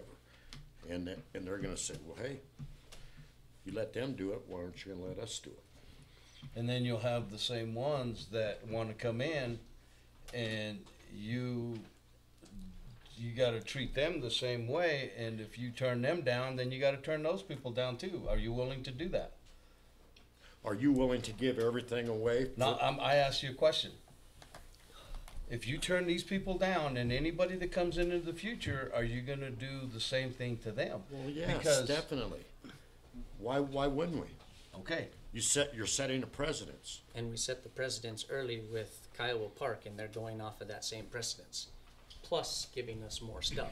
Kiowa Park got in for nothing. Well, Basically. but that's the precedence that they're going And now we're down. paying for it, that's why we need this development. Bottom line. How are we paying for it, Bruce? We need more money so we can get more money. We need more money to get to that 120%. Hey, I'm telling it like it is. Haven't you been listening to Paul? You give us 2 options. You give us the option of tripling water rates, which was brought to me by Brian. We had 2 options. We either vote for this or we triple water rates. That ain't options. if we, You wanna get hung by a new rope or an old rope? Thank you. to answer your question, Brian, if we set the precedence today, and I'm not saying that we totally stop this development, there is an option that we can table it at a later date for us as a whole board to discuss impact fees, blah, blah. I mean, we don't have to say, no development. All we're talking about right now is putting ourselves in the position. So yes, to answer your question, the guy building that one house, if we put in impact fees and water fees and all that, he will have to pay just for that one house. The same amount that they will pay. And will he have to, sorry, I apologize, keep going. So it's for the little guy and it's also for the big guy. We got to set the standard now, though. As we are growing, we can't just keep saying, because what happened at Kiowa Park should have never happened. If they wanted to come here, we should have never ran the sewer out to them, ran the water out to them. That should have been them doing that. We should have had impact fees then. We should have had water fees in lieu then. I came to this board saying that we need to put impact fees in place. I talked to this board from that side. They didn't want to hear it. And now, all the money that we generate off of Kiowa Park is almost pretty much spent. We're going to spend it just getting under the railroad tracks to upgrade that line. Think about it. I mean, how much you think that's really going to cost? If the permit's $400,000, you're looking at $1 million, $1.5 million. Kiowa Park's generated $2 million. I mean, that's spent. Plus the lift station, you got to maintain the pumps. So would it also not be feasible for them to bore under the railroad tracks and tie right into our existing lift station right over here? Is that not an option for them? Granted, I know the boring on the railroad tracks, all that puts a hinder on it, but that puts, we already have a lift station right there. Why can they not tie right into that one? And then we don't have to worry about maintaining another lift station. We've got that one. It's just other options. That's all I'm looking for. Mayor. Can I speak to, or? Sure. I just want to clarify just a couple things real quick. And Bruce, when the presentation with where we could be with triple water rates is what I showed you was our 2014 budget. Then what happened in 2015 with us having over $1 million to kind of get our final water court costs.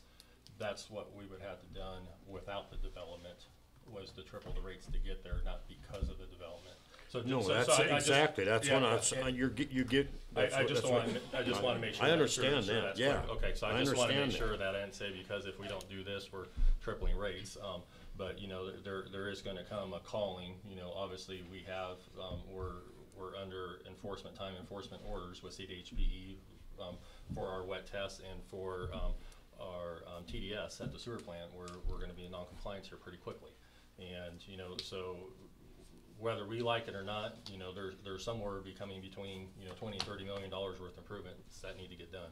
And if we don't have the house's additional revenues to pay for it, it is going to increase rates, you know, without doubt. I mean, that probably will be our next conversation depending on what things happen. And just the other thing, the sewer line that's $400,000 under the railroad, it's not bad because of the new development. It's bad because we've been running water for 20, 30 years through a steel line, and it would need to be replaced whether there was development or not development. No, that's not what I said. Yeah, I just want to make sure that's clear, just how it kind of came across. So that sewer line, you know, would be bad. And you're right, we will spend money that we're generating from Kiowa Park, but if we weren't generating that money, where would that money have come from would be the next question, if it was generated. So just to clear those up. But if we'd have had impact fees in place from Kiowa Park, then we'd have twice or 4 times as much money to play with right now. And you know, just to be fair, you know, this is a public hearing where they have complied with everything, the land development code, everything that's in place, every ordinance in place. And I think, as Melinda stated, you have the right to go through, if you guys decide as a board you want to increase those, and they will have to comply with it on the next section. So if you want to do $1,000 worth of impact fees in the future, you guys have the right to do that as a board. But you know, it's just, you just can't vote and have that. There's a whole entire process that takes actually time to walk through that process. You have to, by state statute, you have to have a study. The cheapest one I've seen out there in the market was about $35,000 for the study that complies with the statute, which, you know, is just a part of the process, and you got to have some hearings and things along that line and an ordinance proof. So that process does take some time to get there, but you can do that while developments are currently in place, and the next phases will have to comply with those impact fees, is my understanding. You stated that we could always add impact fees later, but not fees in lieu of, correct? Impact fees, correct, yes. Yeah, So, I mean, but the impact fees would apply to, filing two, Filing and two. filing three, and filing four, not this first filing. Because the town doesn't currently have impact fee or an impact fee ordinance, that is the intent of the adoption or the, agreement by the subdividers to include the sewer, investment fee and the cash in lieu of water dedication fee. But, you know, the fact that you don't have an impact fee ordinance in place right now, you know, I mean, you can't expect them to pay impact fees. No, that I would, aren't no, there. yeah. So I was also, what I was curious was is later date, add the fee in lieu for water. You know, but you said we couldn't do that to phase Oh, one. no, yeah, that's more the, So- the school dedication. Yeah. I mean, but yeah, the way the subdivision improvement agreement reads now is that for that phase one, the cash in lieu of water dedication is set forth, it's at 1,500. We do have a provision in that agreement that says that those fees will be, good for 20 years. So, you know, if for some reason development stalls like a lot, Yeah. then you'd have the right to increase those fees at a later date. But you can adopt different cash in lieu of dedication, or But- water dedication fees that would apply to future phases of the development. But, so if it's stalled in phase one, Mhm. and they have 20 years, right? I mean, I wouldn't foresee a 20-year stall. Yeah. But, so if it did stall in phase one, we're stuck with just the 1,000. That's what the subdivision improvement agreement reads now. That's my issue, is that why would we put ourselves to be in a position that we're stuck at the 1,000 when if we could table this for discussion later? We wouldn't be stuck at that 1,000. Huh? We wouldn't be stuck. Yeah, we would for the first phase. For the first phase, yes. Yeah, but what if that's the- something going? And But what if the first phase died? You know, the building drops. Well, can I Yeah. explain now? Okay, Paul answered my first two about the TDS and the pipe. The reason why rates are worried about going up is because of this TDS thing that came up. We have to cover that. Now, about this development here, right now, we got Kiowa Park going. Yes, we don't have no impact fees. We gotta deal with that now. This is what we're dealing with right now. So, by starting this development, with this development going on right now, that might divert even some people from over here to build over there, which can help the school get money and kinda equal out the rate that the school is growing as well. Yeah, I see your point there. And I think this could be very beneficial on that. And yes, we need to get something going now. We need to start getting money for the school now. But, oh, keep on, sorry. And I like what they gave here in that. I think they've been very cooperative with it, and this could be a good start for something to help equal things out for the town, to grow where we need it, to help pay for these other things. Because if we just totally rely on Kiowa Park now, with no impact fees, the school's gonna get fuller and fuller and fuller, and they're not gonna have any money to go with it. Well, technically right now, yes, okay, but, so if we approve this as it is, Chris, and they only give us the 1,000, but market tanks, cause you also got Senate Bill, whatever, 181 or whatever coming up for the oil and gas. Yeah. You know, if that passes, what's gonna happen to our oil and gas industry? Nobody knows. But you approve this at only $1,000 and they only build 50 homes, but those 50 homes are gonna need the water supplied to them and the sewer taken away from them, yes? So that lift station's gotta be built and the water's gotta be supplied to them. So if they're no longer building homes, you can't use this anymore. How See what I'm hard saying? would that lift station work though with only 50 homes? It wouldn't work very well. You'd have to start running, you'd have to flush fire hydrants, stuff like that down it to kick it on, kinda like what happened at Kiowa Park in the beginning. The sewer is not enough to flow all the way to town, so you gotta run water down your drains. And please correct me if I'm wrong, but don't once in a while we have to kinda like flush the water systems anyways to keep pipes clean? Not the sewer. If you got full flow, then you're fine. You shouldn't run. No, Yeah. that's what I was Yeah, wondering right if you there. got the Sometimes flow I thought cable. we were supposed to do regular checks like that, cause I noticed in Fort Morgan they do that a lot. They do a lot of, you can do fire hydrant testing, flush and all that, but sewer line, the only time they do that is if they have a problem down Main or something, they can stick a fire hydrant down there to do it. But my only thing is yes, I see your point for the school and all that. They're gonna continue to receive kids from Kiowa Park. No matter what. If But things we change have- or not, and what's gonna be the cost with an overflowing school compared to a lift station? But what if we say, okay, the 1,089 is still in there, but we're gonna raise the 1,000 per tap and make it 5,000 for water and 5,000 for sewer. And that's what we decide to do as our, say, impact fee. And we implement that now. We don't approve, we table this, we figure out what we want to do, and that's what we come up with. They come back and say yes, they don't have to agree to it either, they can go somewhere else as well. I mean, that's a risk we take. But if they do, we just generated $10,000 per house built, so that helps cover the cost versus just 1,000. That's what I'm trying to tell you. But then I'm also worried about rate of growth by raising it that much You didn't stop Greeley. compared to that. But I mean, in all due respect, that's different locations.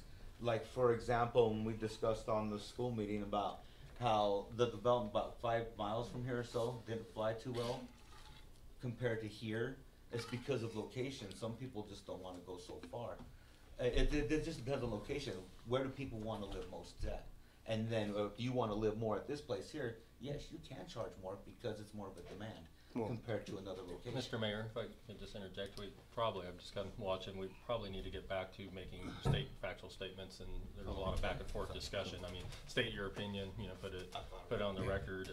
You know, I just one quick follow-up, just from that conversation, I just wanna make, you know, stating with the water, you know, does have that $1,000, but don't forget they're paying the 11.5, so the example would be 50 homes would actually be $625,000 in revenue. Just so, you know, we keep forgetting that base fee, that's our current plant investment fee that they're paying. And Mayor and Trustees, just, I would redirect you to the memo that's in your packet. Those are the criteria, that you need to judge this PD plan on. And that includes issues like whether it's consistent with the comp plan, you know, whether the project is in the best interest of the residents of the town of Wiggins, that the project does not place an extraordinary financial burden on Wiggins, and the fact that the intent of the applicable ordinances are met. So, you know, as you're deliberating, those are the criteria you're really looking at to determine whether or not this PD plan should be approved. And those are the issues that you need to be focused on. I just wanted to remind you, point you back to those criteria. I have a question for Trent. Are those kids gonna be? Hold on a second. He didn't offer to speak. So all Okay, then all I have questions- a question, and they've got to know the answer. Okay, then it would Are be these directed kids at gonna be them. bused? Are they gonna be bused, or are they gonna have to walk to school? I don't know. That's why I asked Trent. You know, I guess the, Assuming they will be If bused. you remember what I said, you can only ask questions of the people that spoke. Okay. yeah. Am I correct? 3/4 of a mile. Yeah, currently, I believe the bus does drive out that direction and picks kids up, 3/4 mile they have to go.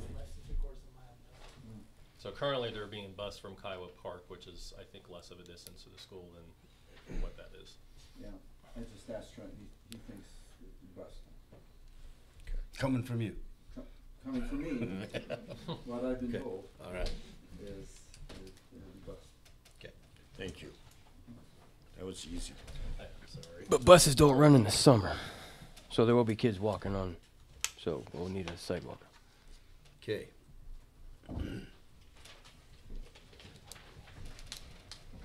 Any other questions? Hearing none, I will now close the public hearing and turn the matter over to the board for consideration of the ordinance and resolutions listed on the agenda. Okay. If there's no further discussion by the board, I would entertain a motion on the ordinance and resolutions. The ordinance is 01-2019, which is an ordinance approving and rezoning from industrial to planned development and approving a final PD plan for the Settlers Village Plan Development, and Resolution 03-2019, a resolution approving a final plat for the Settlers Village, filing number 1, and a resolution of 04-2019, a resolution approving a subdivision agreement for the Settlers Village, it would not read Settlers Village, but Quail Hollow, filing number 1. So Mayor and Trustees, I want to point out, first of all, the ordinance approving the PD is just the rezoning document. rezoning the property and allowing that PD to be approved. The second one that you're considering is the plat, which plats the first the first portion of the lots that in phase one. So these are all separate items or issues that have to be based off that criteria which Melinda talked about. The third one is that resolution approving the subdivision improvement agreement, which from the discussion sounds like where some of the controversy is. So with that said, if you are okay with the PD and zoning, that can be approved, the plat can be approved, and depending on how the subdivision agreement, that could be approved, or you could ask for that to be re-looked at if you have some direction, if you want me to go back to them and see where that's going. Did I state that correctly, Melinda? That's correct. Okay, so please take them on their own. You've been talking this as a whole. But so far I haven't heard really any comments related to the PD plan outside of the height of the roof, and there's been really no comments on the first plat at all. So if you are voting against those or for them, you should probably make a comment on those, especially if you're for them, so the developers know why that's not being approved. So, well, one thing I have is if we do change it from industrial to residential, we have lost our only industrial place to put in industrial. So The Roberts 81 is zoned industrial. yeah. Oh, is it now? Yeah. But now we have two industrial places. We only have one. So Yep, that one's been industrial. well, I'm saying that if we do this, then we only And have more one. that Now we could want have to come two. in town. So, I make a And motion. and this one's that closer we, to the road. Hold on a second. I make a motion that we approve ordinance number 01-2019, an ordinance approving a rezoning from industrial to planned development and approving a final PD plan for the Quail Hollow. Quail Hollow plan development. I second. Motion has been made and seconded that we approve ordinance number 01-2019, an ordinance approving a rezoning from industrial to planned development and approving a final PD plan for Quail Hollow planned development. Is there any further discussion? Seeing none, roll call, please. Chris Sandoval, Yes. Charles Rule is recused, Jeff Palmer, No. Brian Becker, Yes. Bruce Miller, No. Pat Musgrave, No. Mayor McLeon. Yes. So that ordinance 01-2019, an ordinance approving a rezoning from industrial to planned development and approving a final PD plan for the Quail Hollow plan development, hereby fails. Is there any reason to take up the other two? No. Because Okay. it, contemplates that, residential.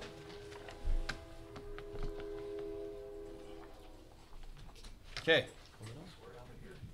Got what you wanted. Thank you, guys. Thank you. Thank you.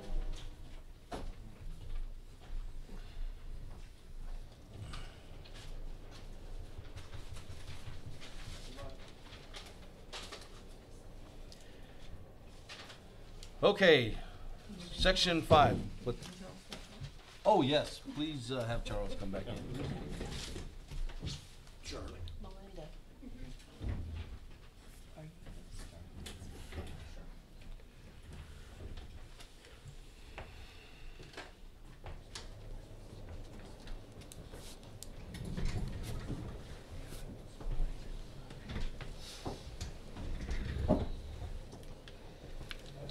Okay, the discussion and action items. Section 5, discussion on the town of Wiggins Code of Conduct issues. Who brought that up? I asked that this, Yeah, we want to just pause 1 second. Oh, okay. Mayor, could we possibly take 5? Yeah, let's go ahead and take 5 before we get started on this. Meetings in recess.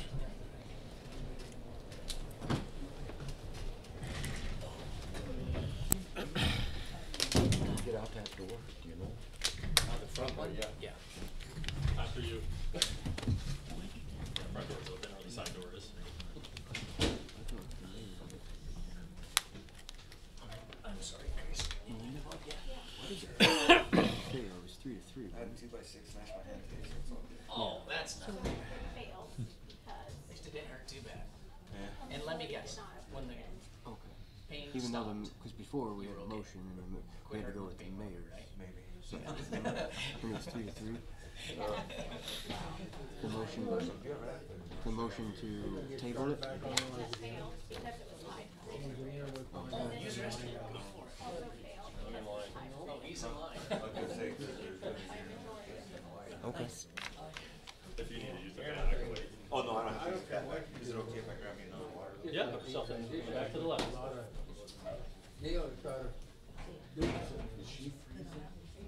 I know, I'm fine, yeah, I'm fine. It was just the train. Yeah, I'm fine.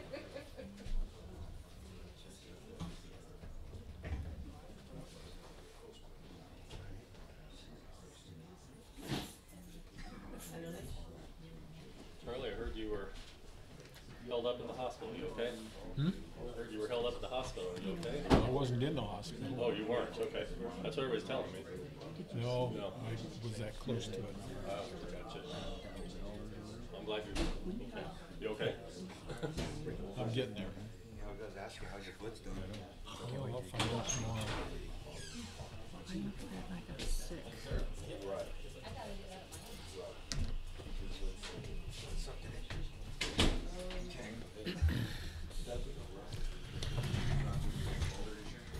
No. I'm gonna start training. I'm not even sure I'm ready, I've just been doing inside things right now.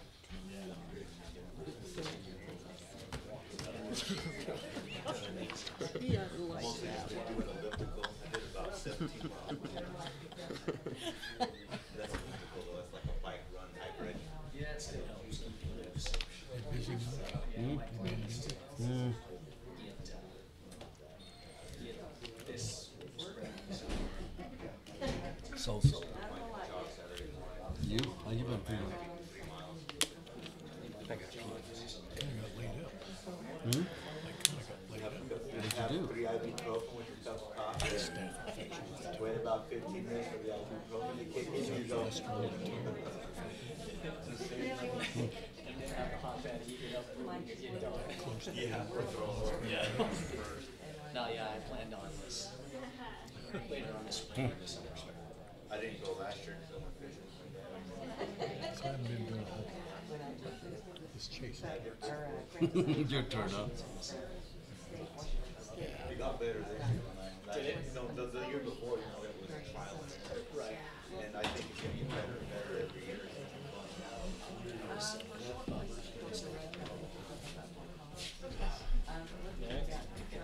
But, yeah, it's gonna be kind of new running it, though. I don't know, it was fun, because there's so much stuff going on, I'm running, trying to take pictures and stuff. And you don't want to stop. Yeah. Oh, yeah. Now my goal is, with my daughter and myself, and get her to start doing sprints and things like that to try to work on Yeah, I took that. I mean, I just wanna be able to do it at the finish line. Now, when you're running 6:15, it's kinda, I wanna beat a big time, so. Yeah, that would be cool, that would be cool. I like to see at least under. They're both being used. So no, I guess would be my goal. But I need to start running. Well, that's why I. No, it's fine. You won't be waiting on it. You guys know. Really go out of time in the winter. So what's your workout?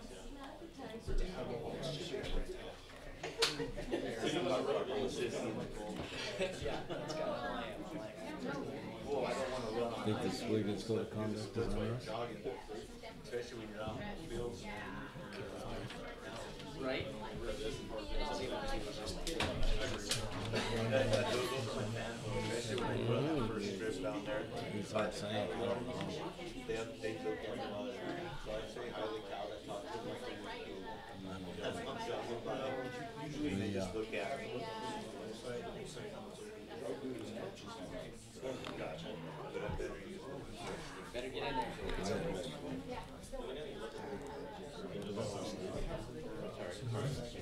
Did you hear about that? You told me. Did I? When?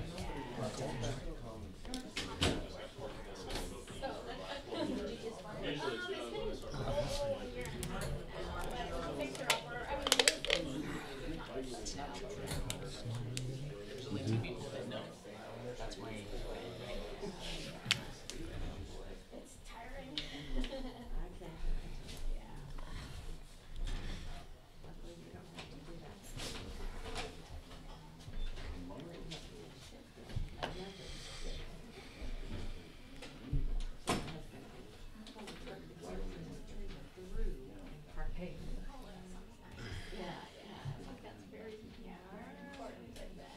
I know what Giannis said. Says God always wins. Tell her she is so right. Hey,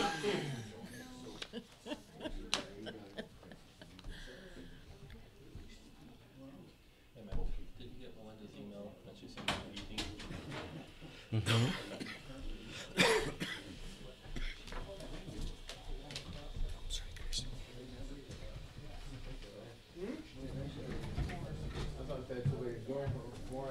Hey, Paul, would this be the time to bring it up? Yes, I- I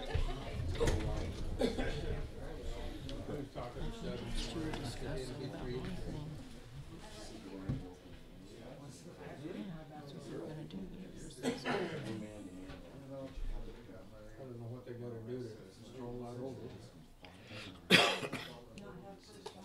You know what? If we have to take it to You think that would change the vote? I don't. We all, yeah. Okay. Take it everybody got their potty break. All right. Town meeting's back in session. Okay.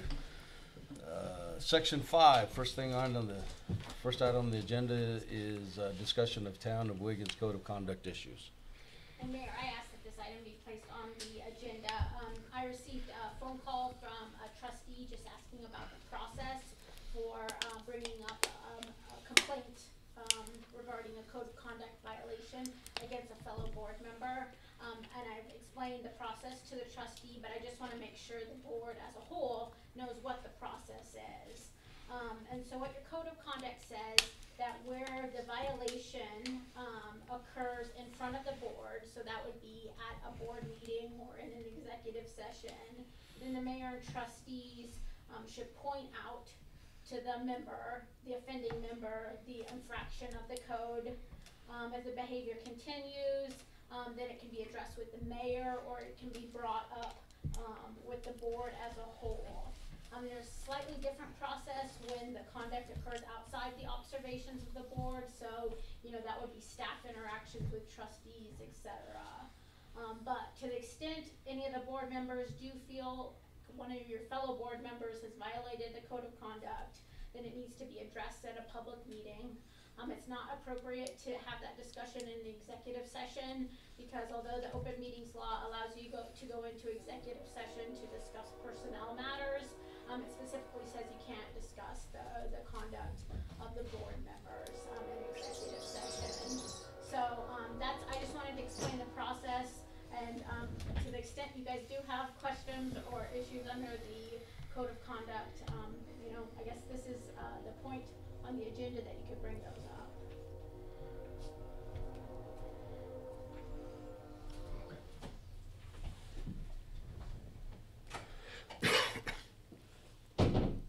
Okay. Okay. Do we have any board members? Yes, Okay. I do. Okay, first of all, I'm the one who contacted Melinda because I'm tired of getting yelled at and screamed at in the executive sessions.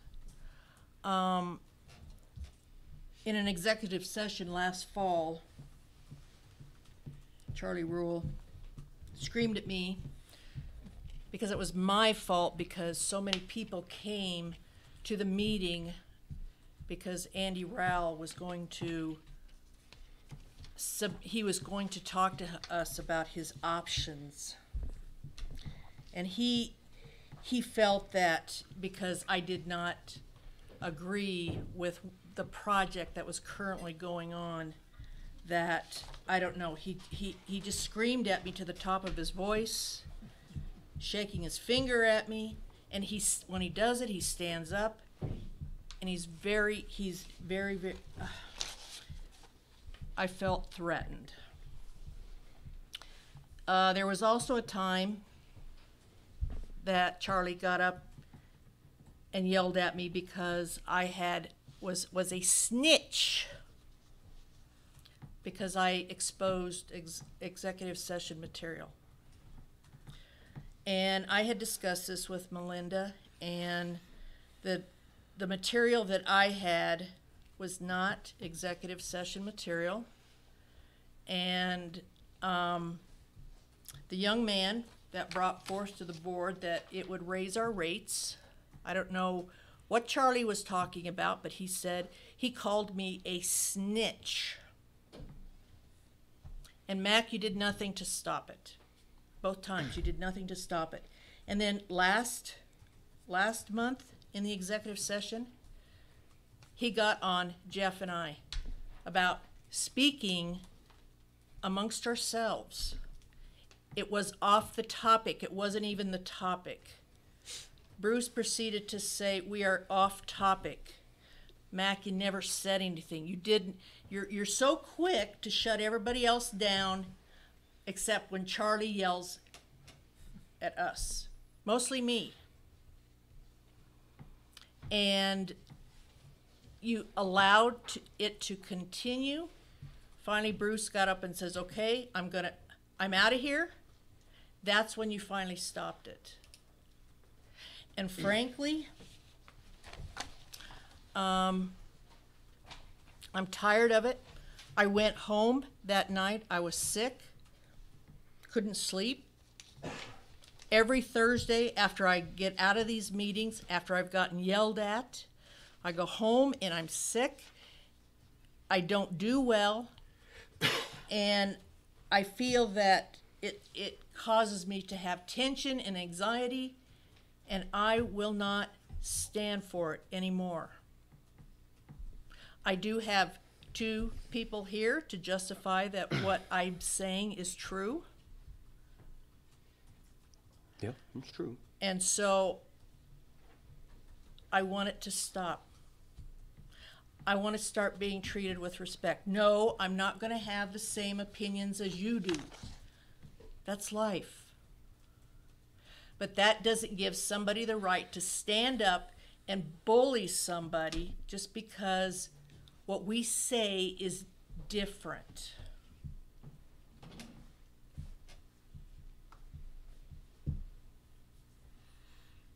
And on that note, I feel as a board we owe Trustee Musgrave an apology for the last meeting. This board was not received any information on what happened. She was reprimanded publicly. We even got out the code of conduct book to see how we could punish her for something I didn't even know what the heck was going on. And come to find out after some investigation, she didn't do anything wrong. Nothing was done wrong. And we as a board were going to reprimand and punish a fellow trustee member. We took the lead from our town manager instead of actually finding out what the heck happened, actually finding out the truth. This should have been settled between you, our town manager, and her behind closed doors, not during a meeting, to find out exactly what had happened before bringing it right to the public and just totally berating her out for everybody to see. That was wrong. That's wrong to do. That's not being a conducive board at all. It's not us working together as a whole. Even if we don't agree, we got to learn to work a little bit together on it. And also it's happened to me too. And also too, I want to tell everybody that twice now I have been saying, I'm done. I want to quit. And I think this is what they were going for. They want me to quit because I have a voice. I have a voice for each one of those people out there because they have contacted me and said, we stand behind you. Now, what is the purpose of me being on this board if I don't represent them? What is the purpose? But I'm seeing a pattern here. I think what is happening here is you want to make things so miserable for me that I just want to pick up and walk out that door like Jim did. And so I'm like, that one day when I says I'm done, you don't know how much I really felt like I was done. But thank God for my 2 teammates that persuaded me not to quit. And just for the fact that I've gotten calls from people saying, please don't, we need you, we need you, we need you. And that's what I'm trying to say, is you guys are gonna have to start listening to the town. What is the town saying about a lot of this stuff? I mean, I know that you're trying to put things so that, oh yeah, we're gonna make things better for the town, but yet you're not looking at the things as a whole. You need to look at things as a whole, which I don't believe we're doing, especially when it comes to finances.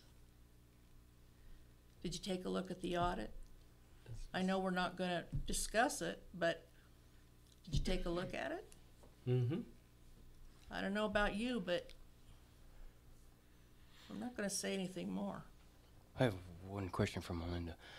Prior to the February meeting, did Town Manager Paul contact you in regards to Trustee Musgrave over the Code of Conduct violation? Do you recall? Honestly, I don't recall. I mean, issues of codes of conduct can be brought up, you know. Yeah. You know, No, if there's yeah. an alleged violation of the code of conduct, that can be brought up at a public meeting. The only reason I'm asking is he stated in the meeting that he conferred with you first. I mean, maybe, I honestly can't remember, Paul. I mean, you may have. Yeah, I mean, I think I got the bill right here for it, so. Okay, yeah, I'm so, pretty yeah, sure. he very well may have. Okay, And I just thought wanted to that- make sure, because, Yeah. just to make sure that he did confer with you. If he says he did, that he did. Yeah. So,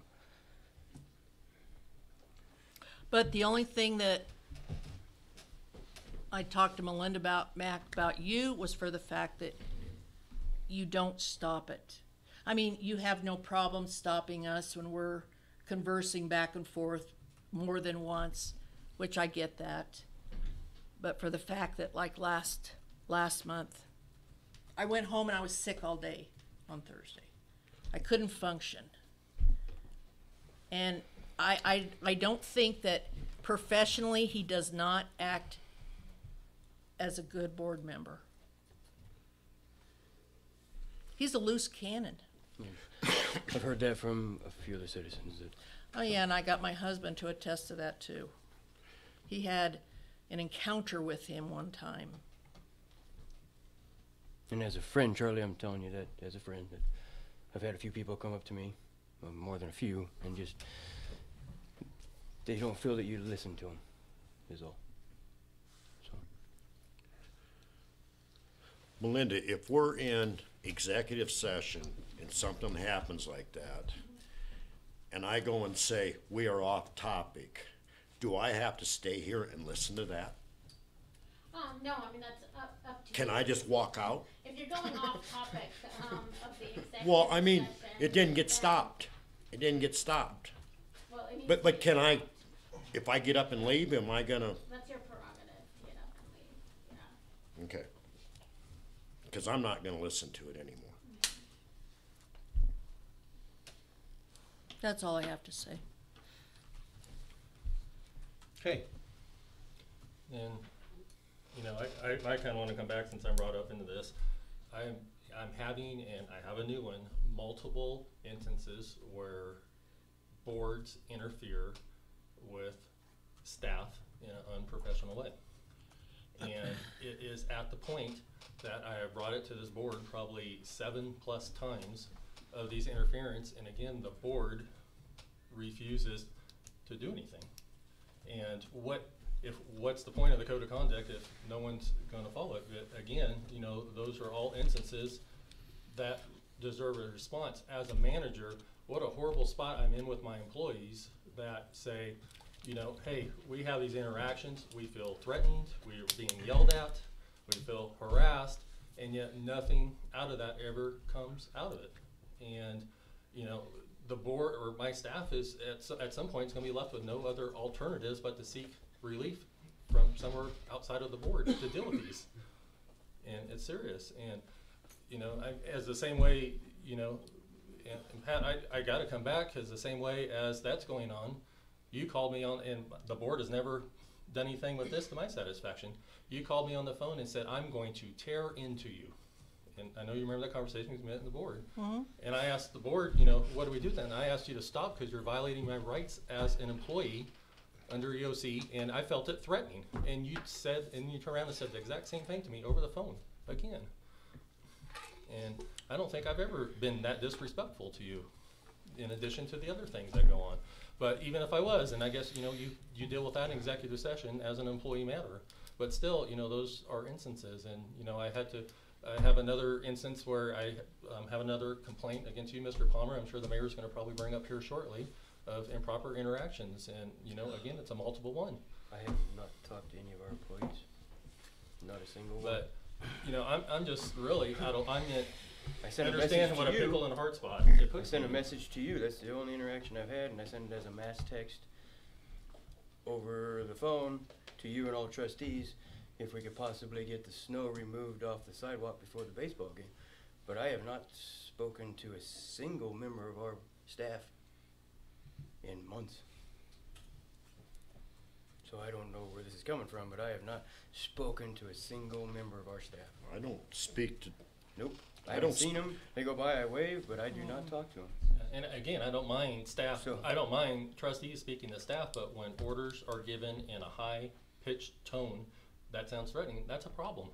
What And orders? I guess, I turned it over to Mac, I guess it's up to him if he wants to. What orders through were that. given to anybody? Okay. Did receive a complaint from 2 employees. Okay. Pat, were you in the office that day? I was. Did he show up? Yes, he did. Okay. You came in to check your mail. And I talked to Hope and Brian when they were discussing the baseball registration. Then you went into the public works staff and talked to Stan and Chrissy. Uh-huh. And I just asked him, I said, would it be possible if we could? I don't wanna get in, I Yeah. don't know that, because I wasn't there to hear that part of it, so Okay. that's. I just Yes, wondering I if he was did the come in office that day. Yes, he Okay. did. Because you were gone on vacation. So I went to Stan. But I didn't tell him to do anything. I asked Stan if it would be possible if they could scoop the sidewalk around the park. He proceeded to tell me that the snowplow blade was broken, probably because it wasn't that costly of a snowplow, that they're tired of fixing it, all this and that Chrissy said she could probably get a hold of the school and have them do it. I said, you know, either way, if it could just get done, that would be really awesome of them. And Chrissy said, we will get it done, I promise you. And I said, thank you so much, guys. I said, if you get a chance, I said, I know you're busy. That's how I talked to him. I didn't yell at him at all. I've got a question. How come Don't Johnny scream quit at them. doing the snow for us? He's hurt, Huh? he's hurt. I think he got some health problems going on. I mean, he'd come up, get it done, and nothing to it. It's amazing how it works. I would like some video of me screaming at them. That's what I would like to see. Is there a video of that? Is there something recorded where I was screaming at them? And you ask somebody, could you? That's not telling somebody what to do. That's asking them a question. That's asking, could you take time out of your already busy schedule and find the time to do that? If not, just say, no, we are too busy, and I will leave, no problem. But you were not here, Paul. No, I was You were not here. I have a statement, and I talked to my So- employees, and I'm bringing it to the mayor. But Jeff, honestly, I've been around, you know you long enough. I know what your demeanor is when you're not happy with something, and you don't I talk was in not a not monotone happy. voice. That's not it. I was not happy. I just said, could they get around the backside of the park? Because Stan proceeded to tell me, we plowed the park, Jeff. I said, yes, but you didn't plow. We plowed all the park. I was just up there. I said, Stan, you didn't plow in between the fields. I guess, Mayor, That's you just all. want to read the I mean, So- it is the words what they are. Again, it's true, I wasn't here, so I just have to take the word of the employees.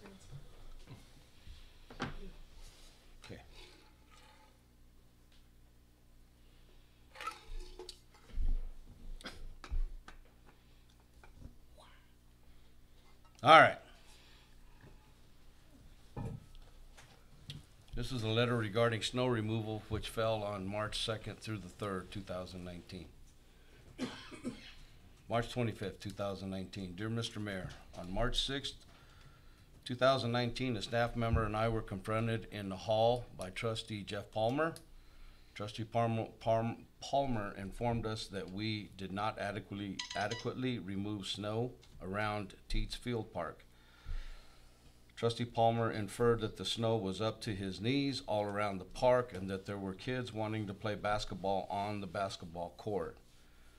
But the snow was too deep to play. I informed Trustee Palmer that we had plowed the perimeter of the park, but because of time restraints and being short on staff, we had to prioritize roads over sidewalks at the park. Trustee Palmer informed me this was not acceptable answer because there were kids trying to bounce basketballs in the snow and it was impossible to do so with snow up to his knees. He demonstrated with his hands while he was speaking.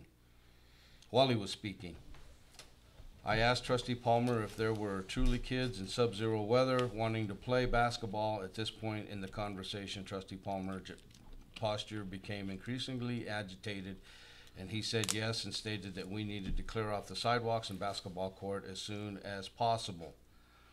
I informed Trustee Palmer that we were having problems with our equipment and that we would try our best to do better in the future, a better job in the future. I feel that this encounter was unnecessary because we were told that all requests by trustees were to go through Paul Areno, town manager, and he would pass the information to town staff for implementation. This encounter made me feel very uncomfortable that I was not properly managing town resources. With best regards, Stan Dooley.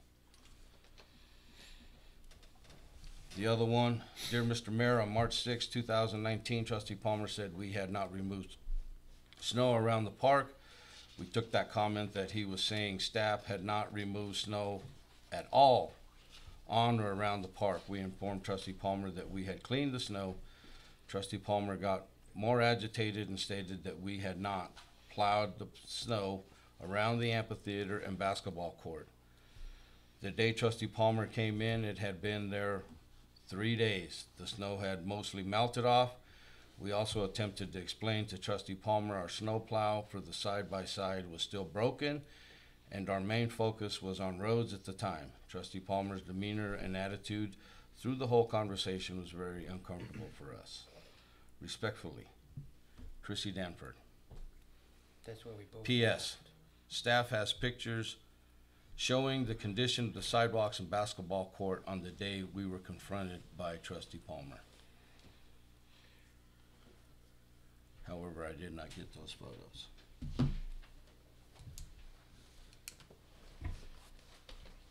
Well, what is the chain of command if Paul's on vacation or not here or something?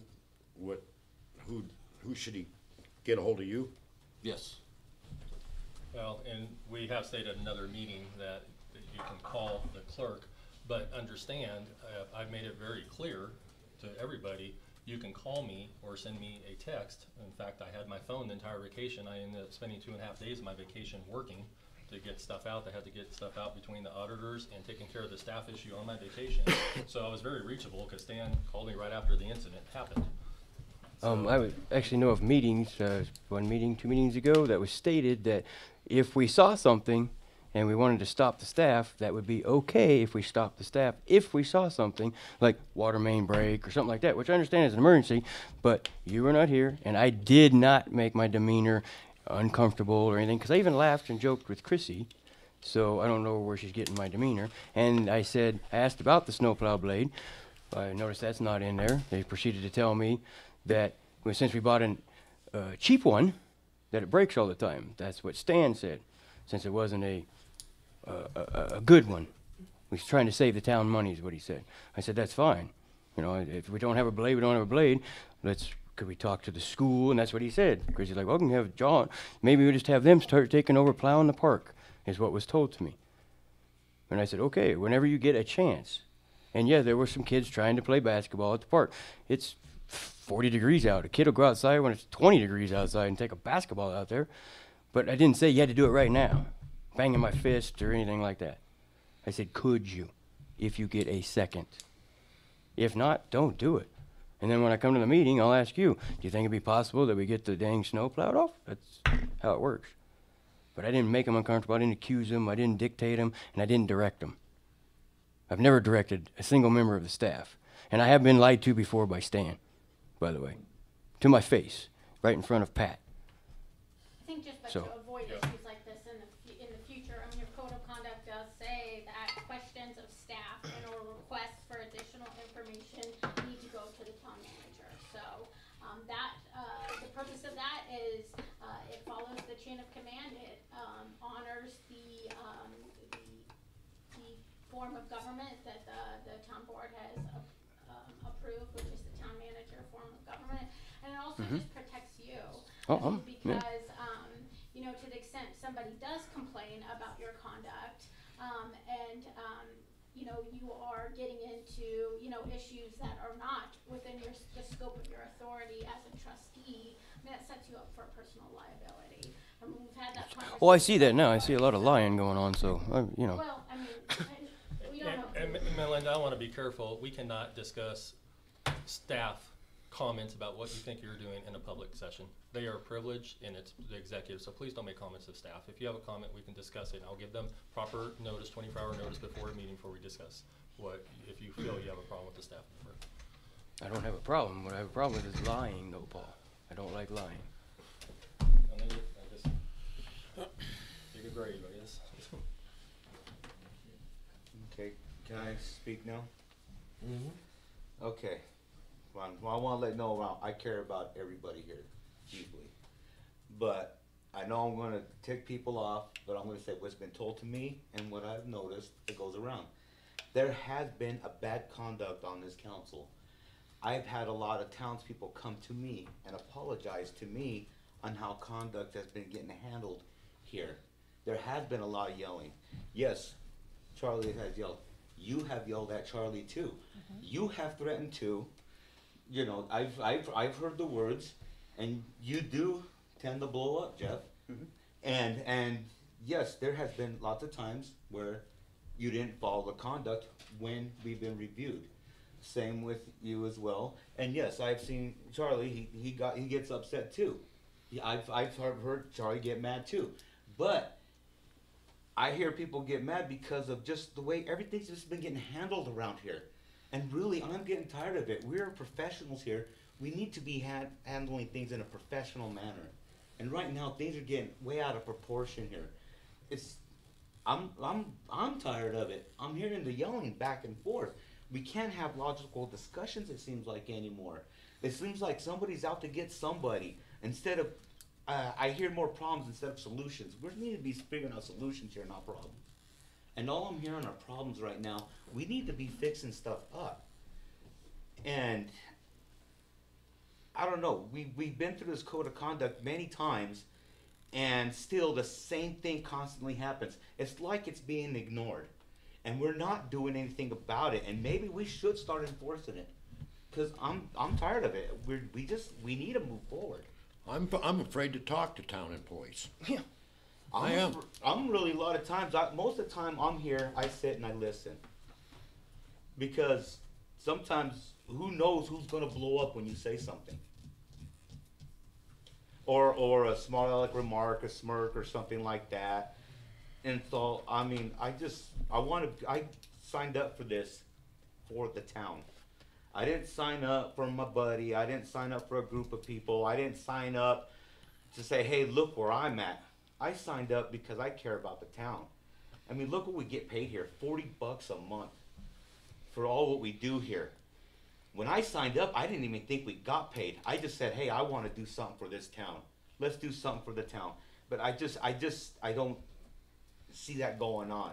I see more like, let's do for somebody's buddy or something. And I don't like that. I don't care about that. I don't like being lied to. I don't like favoritism. I don't, because it doesn't make you think with a clear head. And I would like this stuff to just be remedied so we can work together as a whole. I don't know, I had to speak my mind there and let everybody And know that's- how I feel. That's great. I mean, that's what government is.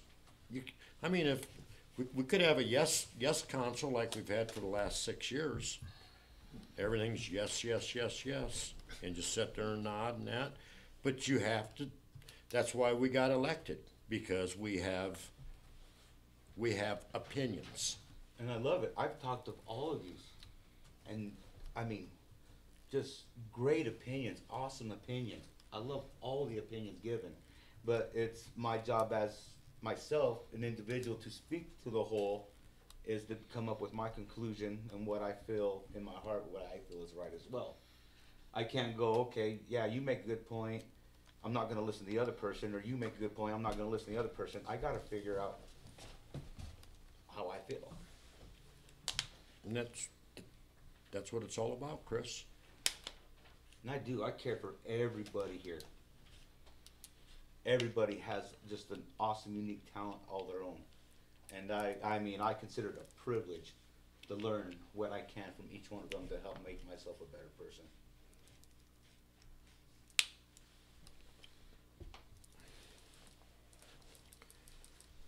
But that's what I have to say. Okay. And I might make a comment, I mean, I haven't been to all your meetings lately, it does seem like there's a lot of divisiveness and anger going on right now, so one option certainly is, there are mediators that work with, town governments and, public governments. They come in, discuss the issues with you and kind of, formulate a plan of attack, moving forward. So that's certainly an option. I know there is one, out of, Evergreen that's worked with multiple, municipalities and counties, in kind of solving some of these issues, so that, everybody's opinions can be heard, but, that you can go ahead and work forward. You've gotta solve some issues here. So that's, the purpose of a mediator. So that's an option if the board's interested in doing something like that. When I spoke to her, she said, based on, what I told her, the cost would probably be around $5,000. It would be a 2-day thing where she would meet with, each of the individual trustees, get their, issues and complaints out, and then, give the entire board a transcript of those comments.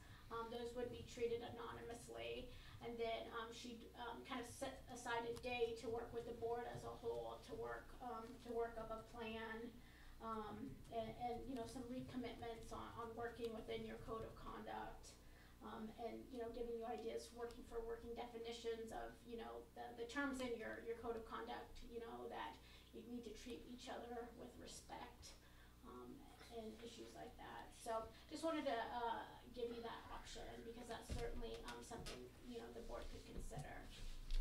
And Mayor and Trustees, I just also want to point it out, I kind of flipped through our legal bills for the last 12 months, and nothing to do with employee issues, strictly on trustee issues. We have spent, not including what's transpired over the last two months, over the last 12 months, we've spent $8,000 of money in legal fees dealing with trustee issues. Just trustee issues. That's a lot of money. And if that continues, and if we need a mediator, we need to go back to the budget and figure out where we're gonna get additional fees to cover this if we can't do it on our own, or you guys can't do it on your own, I guess is the proper word.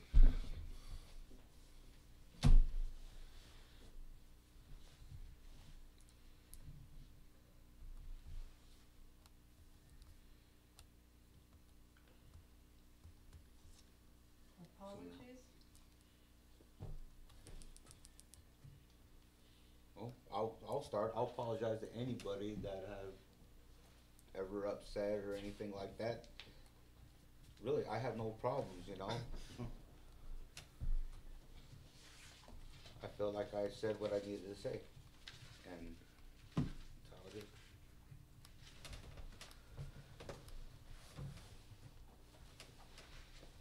I respect everybody in this room. I really do.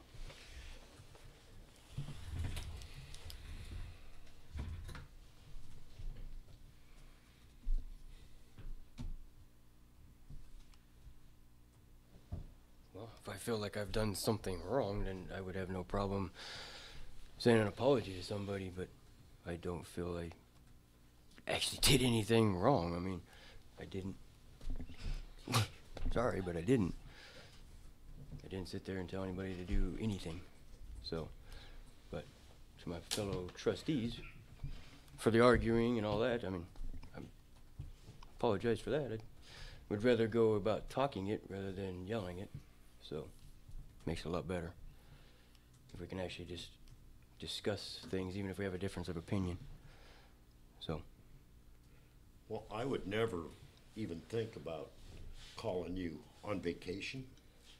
I wouldn't even think about it. No. I didn't know. Now I know. I know the chain of command. I mean, I've never had any problems, but I would never call a man when he's on vacation. Would you, Mac? Town's burning down. I have in the past, and sometimes you do. Sometimes you do have to call somebody on vacation. In the reality, it's just a part of the job. I mean, it just never turns off. And there's times where I turn the phone off, but then I check it once a day. But usually within 24 hours, I get a response. But our staff generally takes care of most stuff now. In the past, I go on vacation, it was multiple calls a day, but now it's down to 2 or 3 on a 2-week vacation. So, but sometimes it has to be done or send a text. But I appreciate that. Cool. Don't worry. It won't happen. Unless the town is burning down.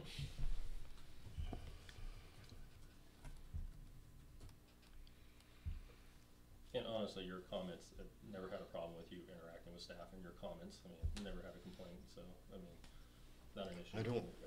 And you I'm afraid to talk to anybody. I'll wave, but that's it. Next thing you know, I'll be flipping them off. Yeah, no kidding. Don't even wave.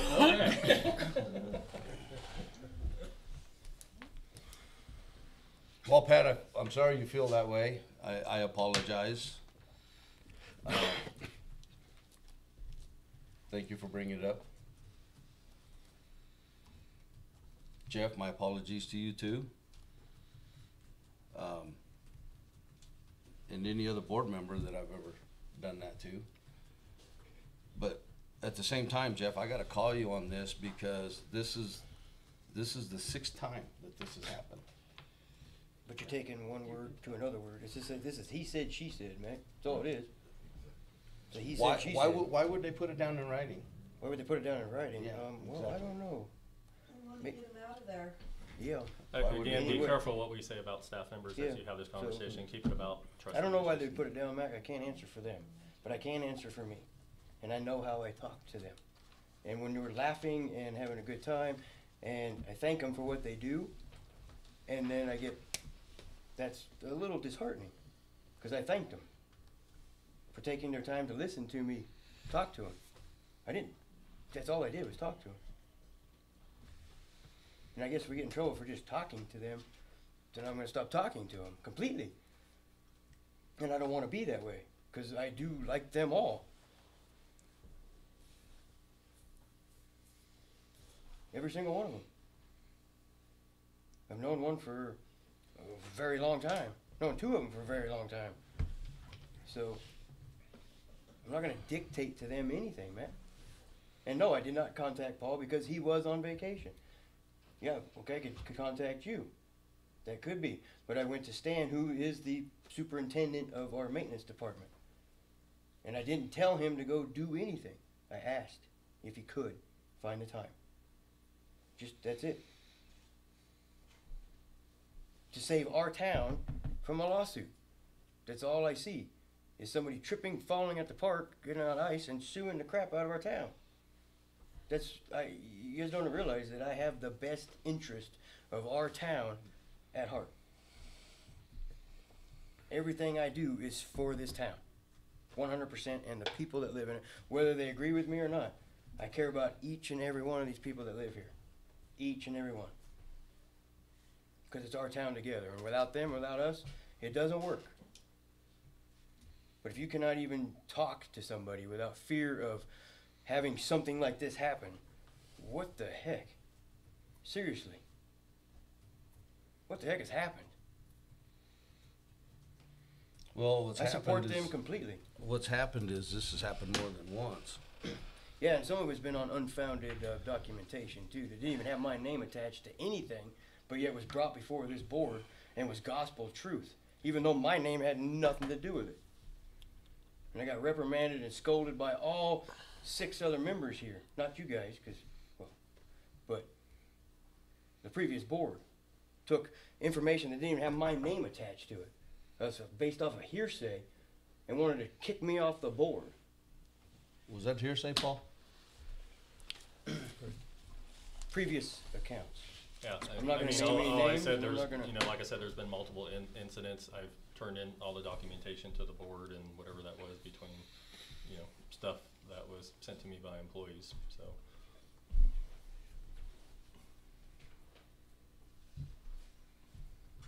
Okay. Melinda, any other thoughts?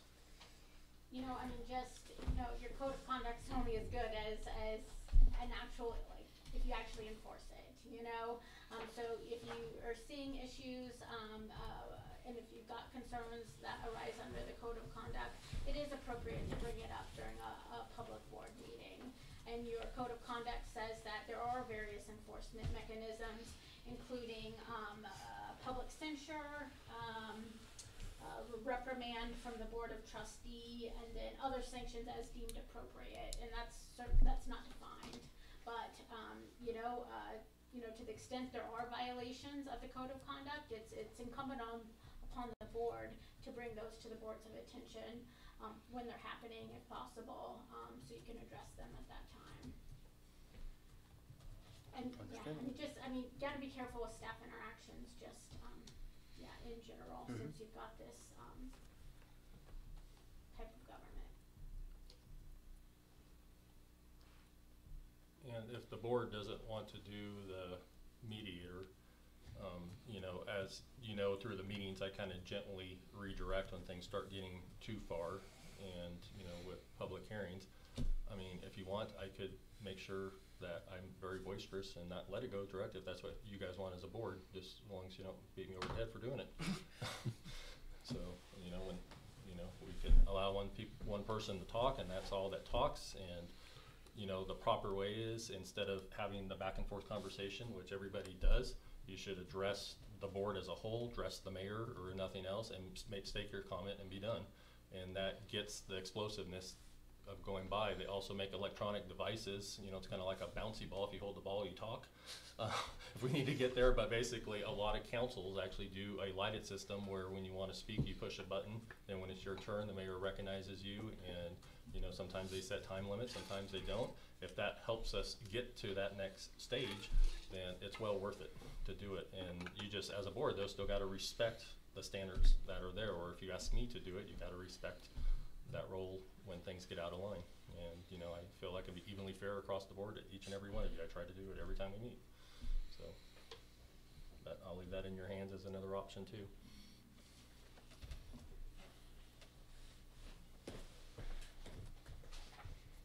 Well, maybe we could try one of those.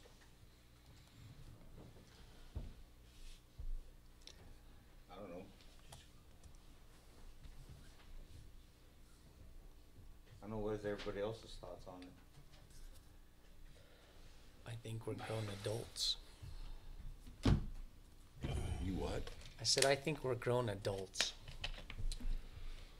We don't need a little kid's toy to tell me when I can and cannot speak. I know when I can and cannot speak.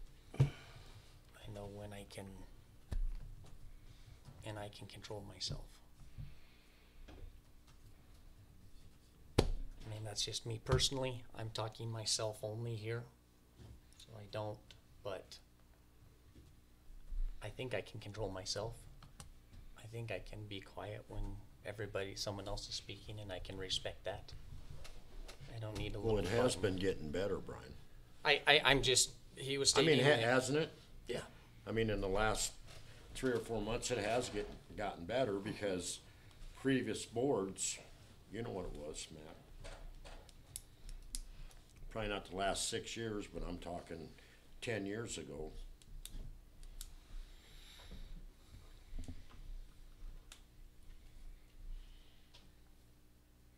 Okay,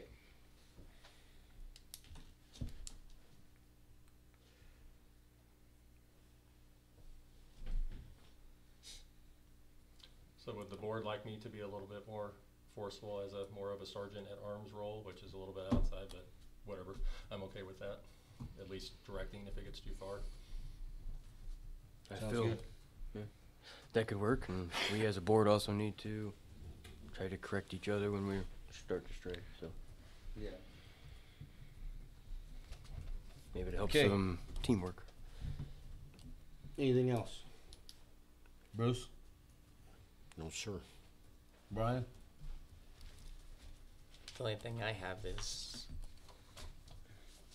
what are we gonna do about if another employee writes a letter? We have not addressed what the thing is. The employees are expecting some sort of thing, and we haven't given them anything, and I guess we haven't discussed that.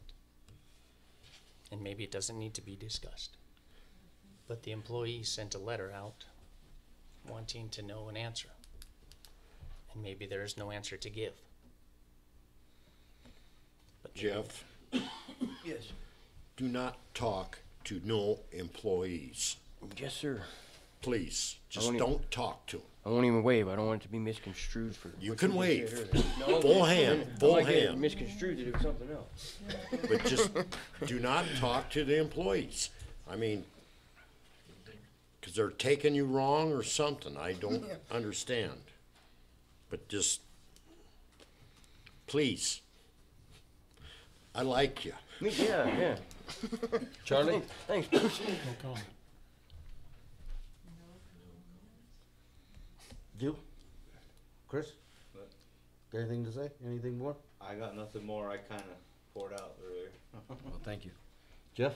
Yeah, I will apologize because evidently I did something wrong. So, to the two town employees, I apologize if I came across as dictating instead of asking.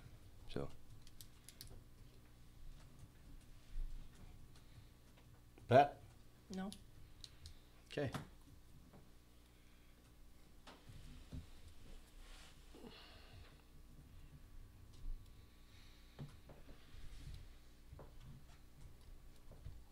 So in the future, Paul's on vacation, who do you call? I'll call you, Max. See how you doing. Okay, thank you. All right, Mac, do we have your number? I don't. should be on the town. Does everyone have the town Uh-uh. phone list? Mm-hmm. I'll make it We'll up email on it to the you. town phone list.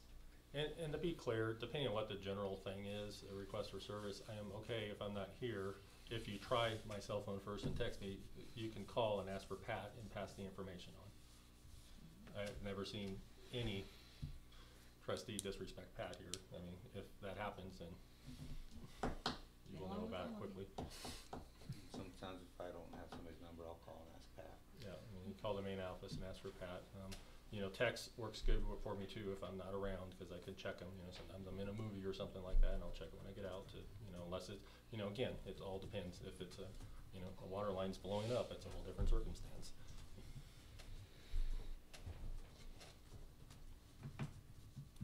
So that's the way we want to handle it? If you're not here, call Pat.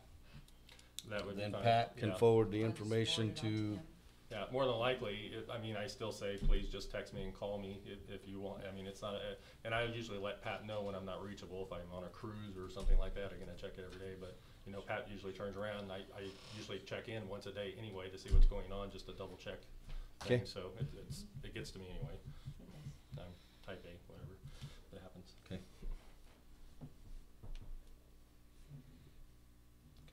All right, I just have one question for Melinda. If notes are being passed back and forth during the meeting, has that become public record? If it's about public business, then it potentially is, a public record. So if the town clerk asks for notes, does she have the right to have them during a meeting? I mean, it would be more of an issue if someone, from the public comes in and makes a public records request. That would be where that issue would come up, so, I mean. So if notes are passed, do they need to be saved? You know, not necessarily, okay. And the reason I did that is because in the days before we have technology, anything that was written in a notebook, we have to save forever and ever, amen. Now we have technology and a lot of things that said are. Hey, So we're I 724 was Fourth going through my Avenue, I'll be report. waiting That's- for you. That's why I asked, because I have to keep track of all of that. Okay, Not a problem. alrighty, thank you. Review of the town's 2018 water usage. Okay, somewhere in your agenda, you should have a water usage report. If not, I have a PowerPoint up here you can follow, or you can just kind of listen with me. I just kind of want to give you an update. We got all of our 2017 totals in. So for 2017, out of our South Platte Aquifer, the town pumped 190 acre-feet of water. And for comparison, back in 17, we pumped 193. So it's staying steady. However, in 17, I believe we had some large bulk water sales that probably counted for the additional pumping that we did. So again, I believe we're allocated for 590 acre-feet of water, so we're at 190, and obviously we can, go in if we need more and ask for additional water. And I apologize, why did I put the 17 on there? I'm sorry guys, I didn't pay attention to this. I copied the wrong report on there. Okay, so listen to me. I think you have the right ones in your reports. So for 2018, sorry, we were talking 18. So 2018, the town pumped 6.3 acres out of our Kiowa Bijou wells total. And again, those are wrong. Don't pay attention to those. I apologize. So under our Weldon Valley ditch shares, which is our 11 CW case, which is our 17 active shares that we have, we put 145 acres of feet of water into the Camera ponds. That's in comparison to in 17 when we put 219 acre feet in. So the reason we put less in was we had extraordinary high groundwater tables through most of the summer. So, and sometimes now that we have plenty of water, a couple years like that's not a bad thing, because we do have volumetric limits, over 20-year limits, so it allows us to pump more in future years. However, within our case too, we now have the ability to, if we need to, let our shares go down at the end of the ditch into the river. So that helps us out as well. Under our O2CW case, which allows us to take augmentation water when there's no calls on the river. And most of this was done in the spring and the fall. We were able to put 525 acre feet of water in the river during free river times. So 145 of our shares, 525 in the Camera ponds. With that said, 40% of that water goes to the ditch to be commingled, since we're using the ditch system, and split among all the shareholders, so we end up with around 300 and some change. However, the ditch also gave us 70 acre feet of credit back, as everybody else that augments during that time has to share their water too, so we get a cut of that, so we got 70 acre feet back. So overall, a lot better than I thought it was going to turn out for augmentation, with definitely over 500 acre feet of water augmented.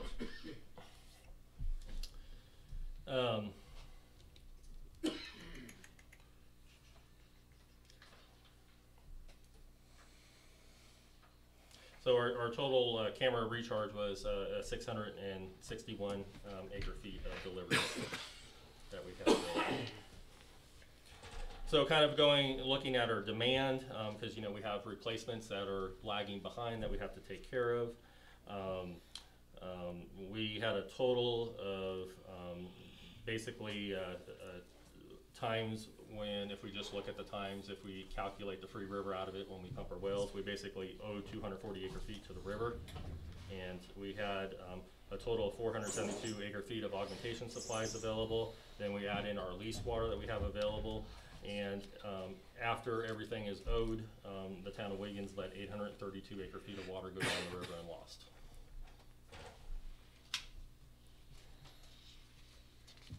Then within you have a final little summary sheet that just kind of breaks down the month by month and through that. So really we did pretty good with our augmentation this year. Also within that, I will let you know that through built up accretions that are building up in our supply, find that in the chart.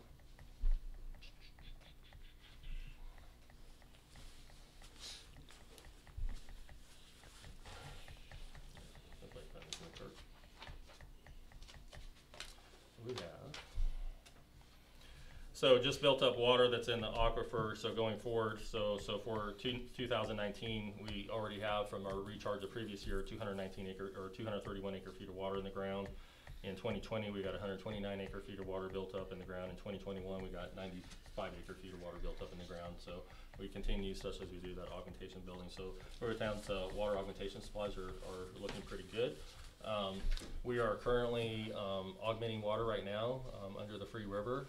We've been operating for a little over a week now, and we probably have put about 100 acre feet in so far. As I mentioned, we have a lot of sediment that has built up in augmentation ponds, so our water is not secreting in the ground as fast as it should. So we're probably running about 40% capacity of what we could be running right now into those augmentation ponds.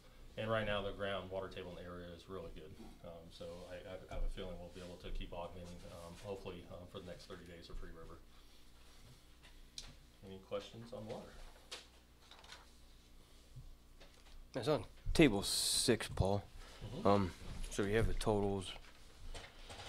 We got 2 negative totals, and then the supplies. Let me get there real quick if I could. Okay. Okay, yes. Okay. So this is the total completely augmented water that we've done over the last year, correct? Yeah. So we have a total of net excess of 832.26 acre feet. That's correct. But the only concern I have is if we don't have Castle Rock, we're only at 232.74. Yep. I know we got leased water, but I mean that's technically not our. I mean it's our water, but so that's just my only concern is we only have 232.74 of our own. So. Yeah, correct. So you're exactly right. So walking through the table, our replacement requirements were 312 acre feet. However, our out of priority replacement requirements are 240 acre feet. So, you know, when Free River goes, when we pump our town wells, we don't owe.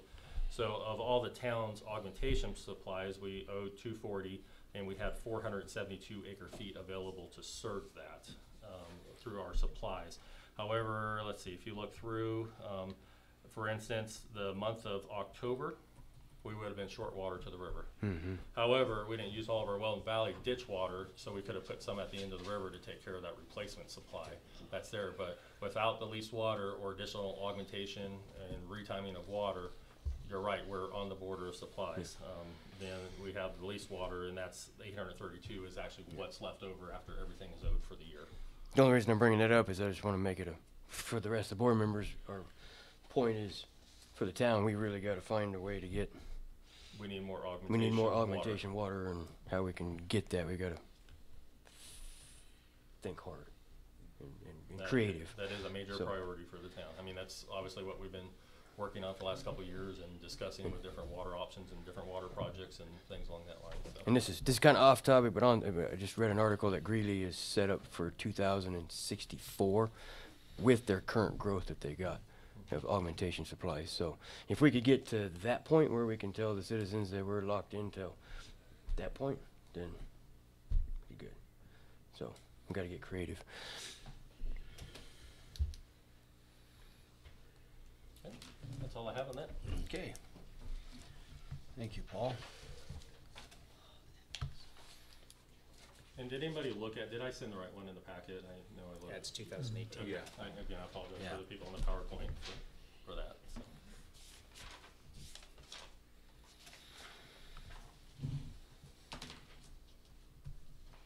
Okay.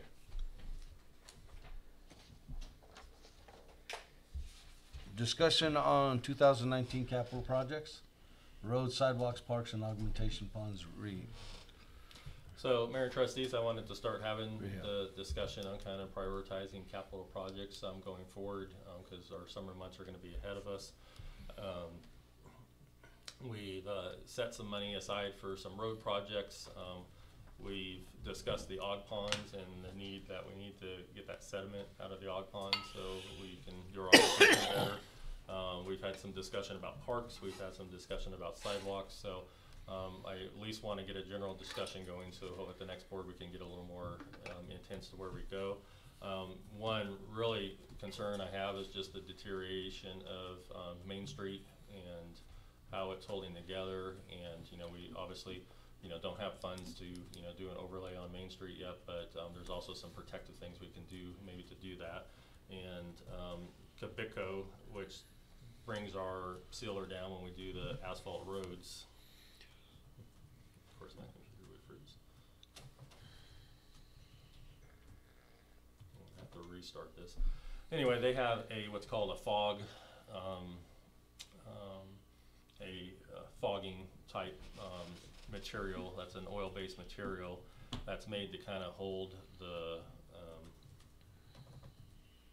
Pull it up here real quick. That's kind of made to hold some of the loose material together and kind of give you a few more years out of your road. Currently, Burlington, Akron, and use this product. I have a picture here of what it looks like when Burlington did it. Almost there. It just won't go there. Because it's a video, for some reason it's freezing on me. Is that basically what the county does, usually in the fall? They go and they put that oil down, like on the county roads, put that oil down and they'll lay rock over the top of it? Yeah, so that's a chip and seal. So that is at the end of the day, that's really what needs to be done. It's a much more expensive product. We definitely need to look at that. So yeah, I'm just frozen here for whatever reason. I've been having computer issues. It's 4 years old, so you know what happens through computers. So this stuff kind of like paints it over with tar or something? Like yeah, I've seen, it's not as thick as what a driveway sealer would be. It's kind of more of an oil base, and it kind of holds some of your larger pieces together and the crumbling pieces a little bit together. But basically we can fog from the railroad tracks all the way to 5th Street for about $5,000. So it's just a black oil sealer that kind of goes over and holds things together. We're also having, if you look down, Sally and a couple of those streets down that way, that when they were done, it was only approved with looks like a 2-inch asphalt overlay, and there's really starting to have some issues as well. The ones kind of up there on the southeast side of town. So that kind of buys us a little bit of time. We could also look at a chip and seal. There's also, I have a lot of people who like some of the black asphalt on their roads to keep dust and dirt down, and that process done. But I just want to have you guys just kind of interject and have kind of a general conversation. We do got obviously the sewer project on the railroad that we're, need to find the money to do that with. I probably will write a grant for that. It'll be probably a 50-50 grant if we get it. We'll probably have about a 60% chance of getting it once we get the engineering done on that. And we still got the problem with the levee where when we shut the floodgates, our pumps don't pump the water outside of the town.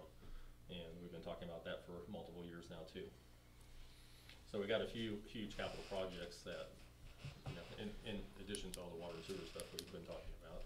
You know why it won't pump it out of town? Because they didn't put the pipe over the levee. Well, you're going down through the. Yeah, so you have no fall out there. I've shot it. Yeah, well, yeah, everything is flat, but what you have is you have our levee. Yeah. You have the pipe, and you have a head gate that goes underneath the levee, and it's supposed to pump the water. So when, like for instance, when we had that potential flood in 15, we had to shut the head gate. Now the water can't get over the levee in town. Would that? So that's a problem. Yeah. And I don't know why it wasn't designed to go through. That one may not be too bad of a fix because we could probably use the existing weir that's under the levee and tie a Y into it and put some head gates where we can just shoot the water underneath the levee and not disturb the levee, which will keep us from a lot of money permitting through FEMA. So that one is something that could be taken on. Then in addition, again, not talking about the larger water sewer projects, we also have the sewer lines that I showed you that are pretty derelict in their condition right now. With that fogging thing or whatever with Main Street, that would come out of the use tax, right?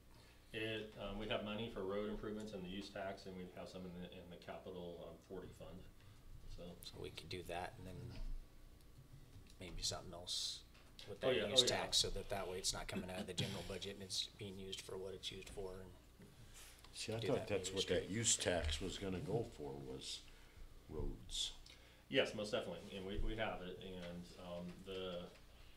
the use tax, it's a, general budget item, and when it was passed, it doesn't require you to use it for the roads, but it was very clearly in the intent, the board was loud and clear, we're gonna use this money for roads and sidewalks. So, you know, that's what the public was told, and honestly, that's what we should use it for, with the exception if we, you know, have a water emergency we need to take care of, or something that's just a priority that needs to get done.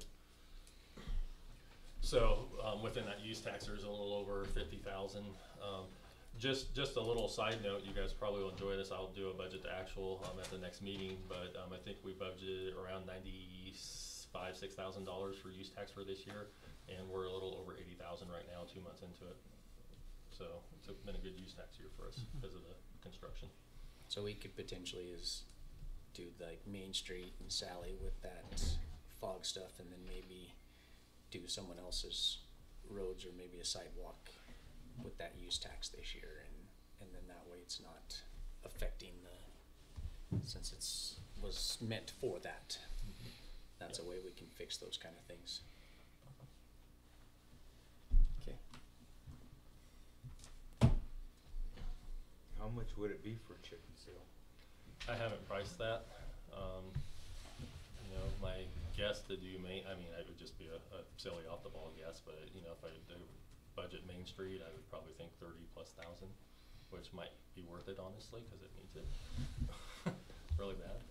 We'll see if on a lot of people I tend to notice are just driving down this one section, they don't wanna go on the other side, so you're having people almost passing each other that much, and that because for some reason they don't wanna hard. No, Is I that- can look into that. No, go right ahead, I'm sorry. Is that something that you would sub out, right? Yes, yeah, we don't do chip and seal. And right now I'm at the staff, we definitely won't do hardly any road projects until we get staff up. So depending on what the board, obviously things are busy, but I can get prices for chip and seal if you wanna look in that for Main Street, or, the oil price, like I said, I estimated just a little bit under 5,000, which buys you, probably buy you a couple more years. It's not gonna take, the potholes and the bumps out, but chip and seal will probably still have some of those, but do the road better. Completely open. Council's choice. I'm willing to weigh out both options. Yeah. Which one might work best. Okay, so I'll try to get some prices on that. We can go from there. And I can get you some budget prices on a 2-inch overlay too, just so you would know, just for the fun of it. I mean, at the end of the day, that really is what needs to happen. Yeah. But, all these options, the first two provide us a little bit more time before we, right now, really Corona and Main Street, we're on the verge of completely losing that. It's completely spider-webbed right there in front of the Edith's. So it's really bad with water and it goes through there. Which way does the buses route now? Don't they go down Corona to Curry? I think they go in off. No, they go in down Main Street, don't they? Do they come out? Down here too. No, they go down. They go down Corona to 52 and on over. So when you come in, you come down Main? No, been going out around and then coming back through. Yeah. So you've been coming up Corona or Curry and then out? So and with that too, might be. I mean, Corona's ours, all the way, out. 3/4 of the way out, and that, especially up at Wiggins, the electric needs really bad amount of. So we probably, I was just mentioning that because we might want to look at like Curry and Corona as well, just for the bus traffic, the way when they leave, because they come in Main but then leave out that way. So. Oh, the dirt road area. Yeah. Okay. Just something to consider. Yeah, I mean, we can, the recycle asphalt's a cheap option too, to kind of get that asphalt, just, which we can, get that probably done all the way to the school for probably 15,000-20,000. Okay. Anything else? That's all I have. School trustee meeting, fees in lieu. Sure, I did not attend the last meeting. I put the packet stuff in there, and I think the last conversation, some board members really wanted to understand the process a little bit more. So I know some of you attended the meeting. So at this point, it's just there for a discussion point, how you want to proceed, and if you proceed, what the amount is you want to proceed, and how do you pay for it. At least, you know, as far as putting the whole IGA and the legal fees and all those things together, that will go with it.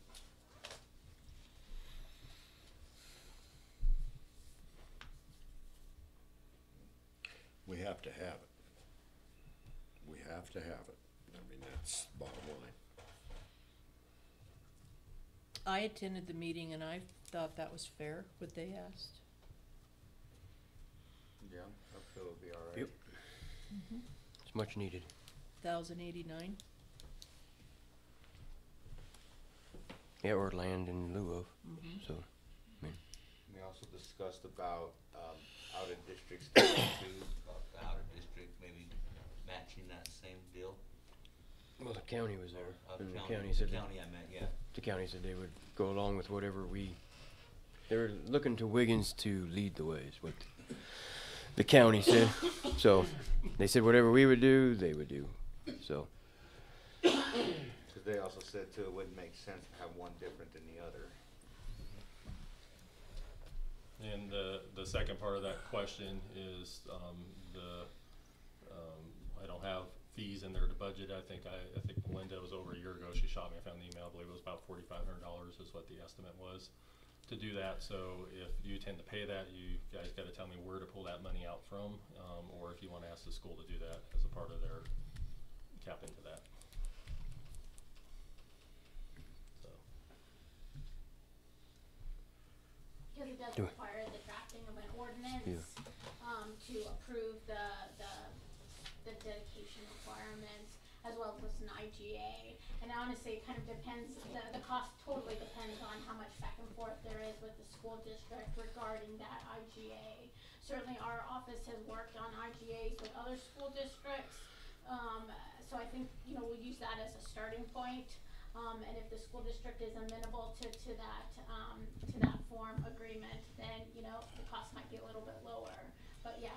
Or it could be higher. Or it could be higher. On that exactly, same yeah. note, so. So I think the question is, is the town paying for that, or is the school district paying for those costs, or is it gonna be split? You know? is it something we could take out of the building fund, you know, all the permits, so is that an area we could pull it out of, or? Well, realize that it'll be an expenditure, so it's necessarily not the revenue, so, you know, the budget is set, and I honestly, just the professional legal fees, just with all the stuff, we're probably gonna be over budget on that, so you can either, you know, you can say that, you know, when we're done, we'll reallocate additional funds, but, you know, remember, you know, general doesn't have a lot of funds, No. where it will come out, it's, Yeah. you know, pretty nil. So, or you can cut something out of one of the additional funds and pull that out, like you say, okay, well, we'll cut a little bit out of Fourth and a little bit out of roads, or whatever you wanna cut it out, or a little bit out of this. Okay. Or, you know, What is- I mean, I think it's definitely fair to ask the school to at least pay for half of whatever the cost is, if not the cost of it, because it is a, you know, Okay. part of Kind the of like a benefit team to them. effort. So, that's something you could get a hold of the superintendent? He's got my cell phone number. And have a discussion with? I say we go forward with it and we, work on doing half and half. We pay half, they pay half. So what you might do is just someone make a motion to direct the town manager to, go forward with the fees and lieu as stated in the study, and to direct and ask the school for half of the fees, to move forward with that. And this process will take time, because it has to be advertised for the land development code before we pass it, then the ordinance has to be done afterwards, and the IGA probably will, you know, could take anywhere from, you know, 30 days to 90 days, again, depending on, you know, how bad the lawyers have a problem with. Okay. I make a motion that we proceed with the fees in lieu for the school district, and get in contact with the school district to split the fees 50, or the costs of the ordinance and everything 50-50. Second. Motion has been made and seconded that, Fees in lieu. we do the fees in lieu with what the school requested, Yes. and also to split the costs 50-50. 50-50 of the, ordinance. could you add, may I ask just, can you add an up to amount for me? Oh, up to 1,089, right? Yeah, or maybe just 2,500 as a top. So Oh. if it comes back for that, I'll come back for the, or 2,500 each. Yeah, person. yes, correct. So- Yeah. That works, 2,500 each person. Did you get that, Mac? Yeah, up to up to $2,500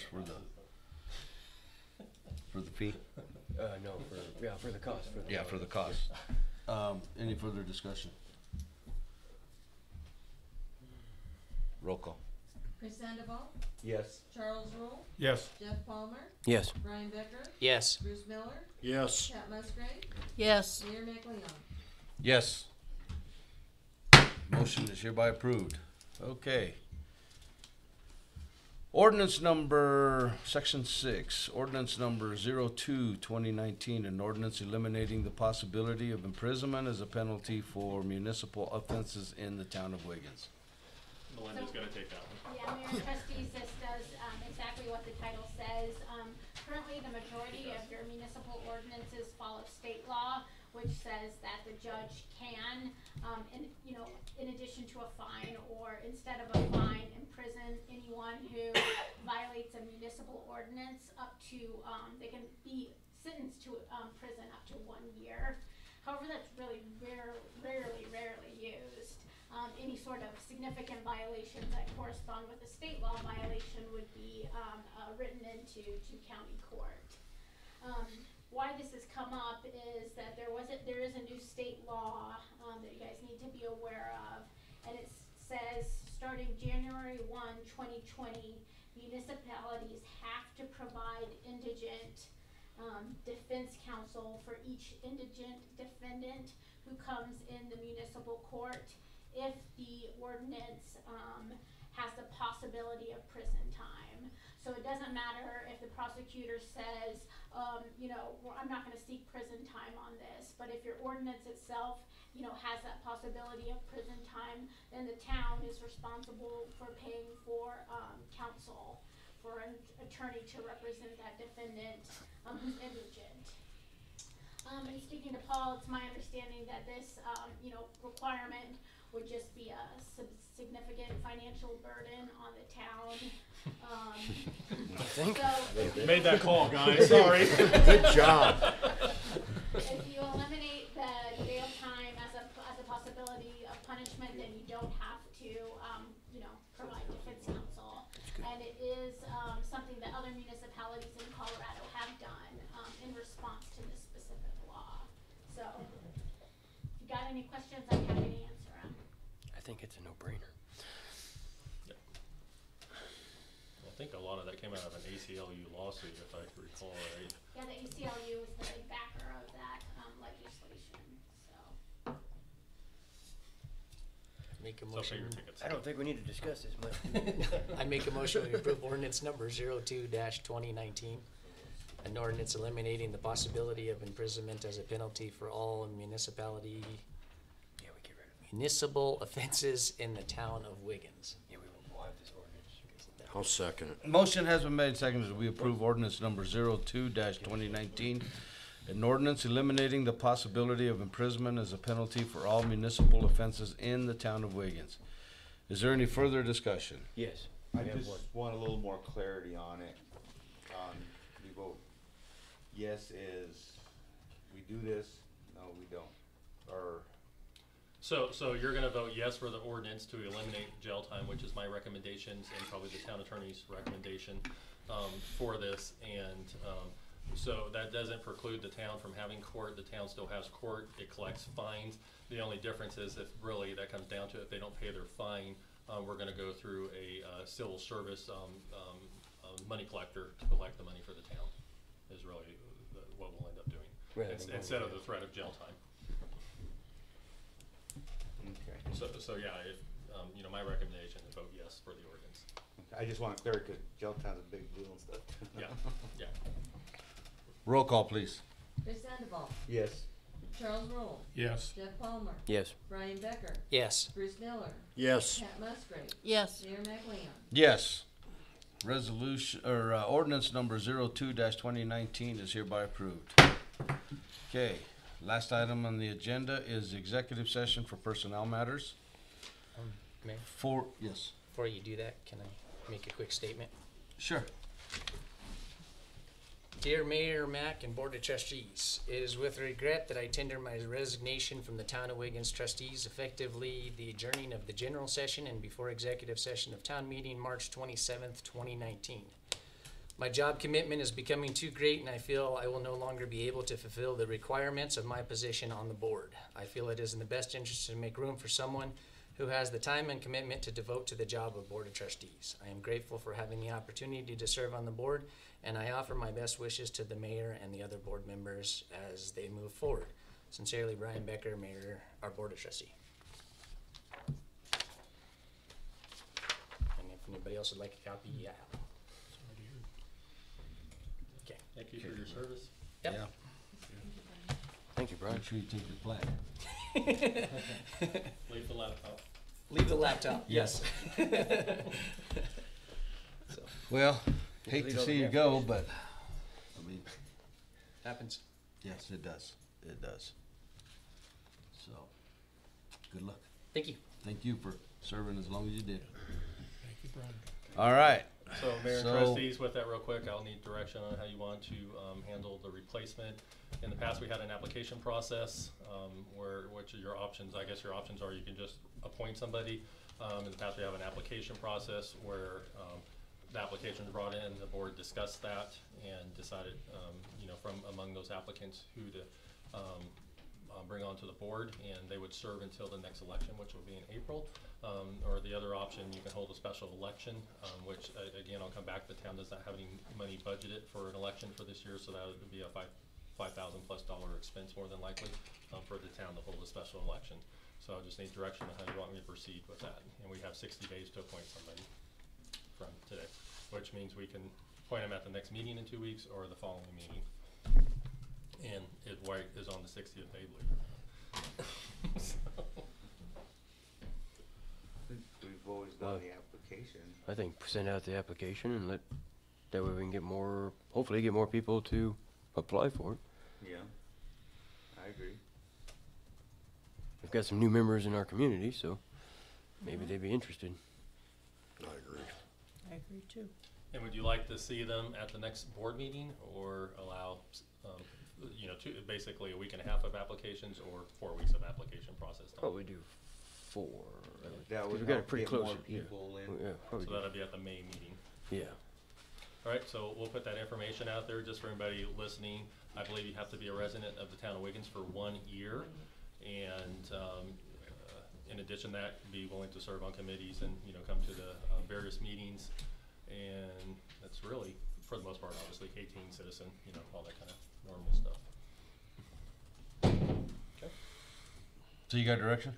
I got direction. Yeah, we'll probably get applications out next week sometime. Okay. People to pick up.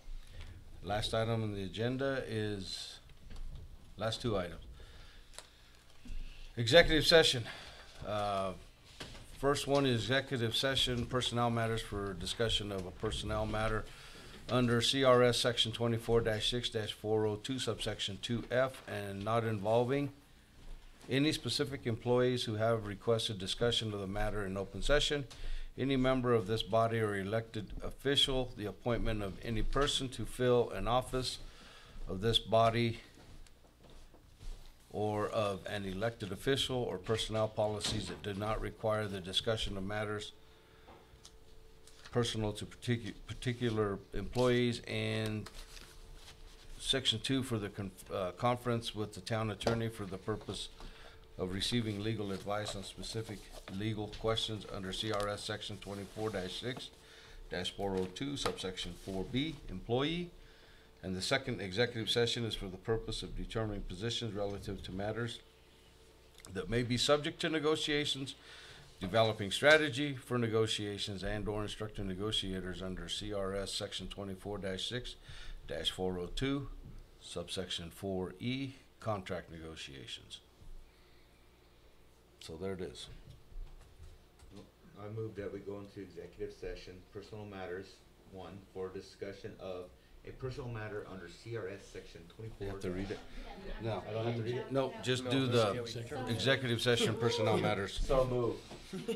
All right. I'll say ditto. Any second? I'll second it. Motion has been made and seconded that we go into executive session for personnel matters and for determining positions relative to matters that may be subject to negotiations. Any further discussion? Roll call, please. Chris Sandoval, Yes. Charles Roll, Yes. Jeff Palmer, Yes. do I ask Brian? He's He's resigned now? resigned. Okay, sorry, Bruce Miller? Yes. Pat Musgrave? Yes. Mayor McLean? Yes. So into executive session we will go. So everybody goes into executive session that's at the table with the exception of. I get to go home. Yes, let's go ahead and take a 5-minute recess.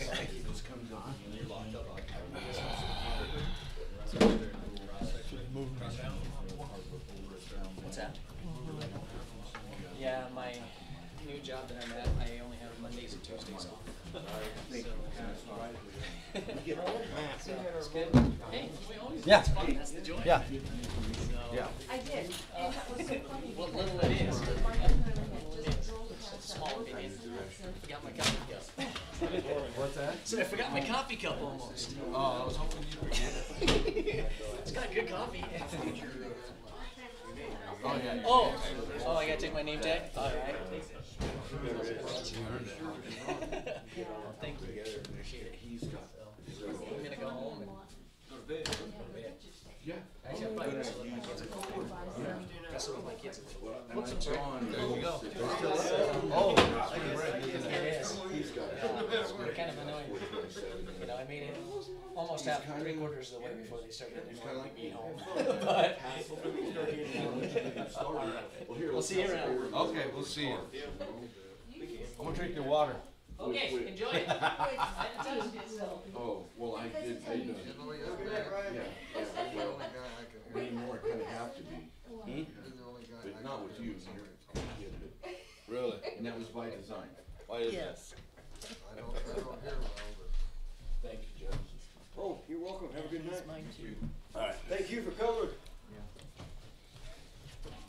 Have a good night. Don't stay out of trouble, Evan. He brought me some old, they were copies of old pictures. I was like, oh, I want the originals, I wanna redo them. I'm gonna redo a couple of them in here because photography has become quite a thing for me. I love it. Okay, let's see. Now I can put these things over here for signatures. Will you leave this open, Pat?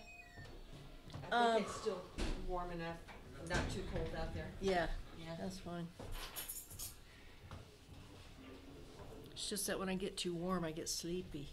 I understand that. I just felt so good though to have it open, fresh air. I just wanted to make sure.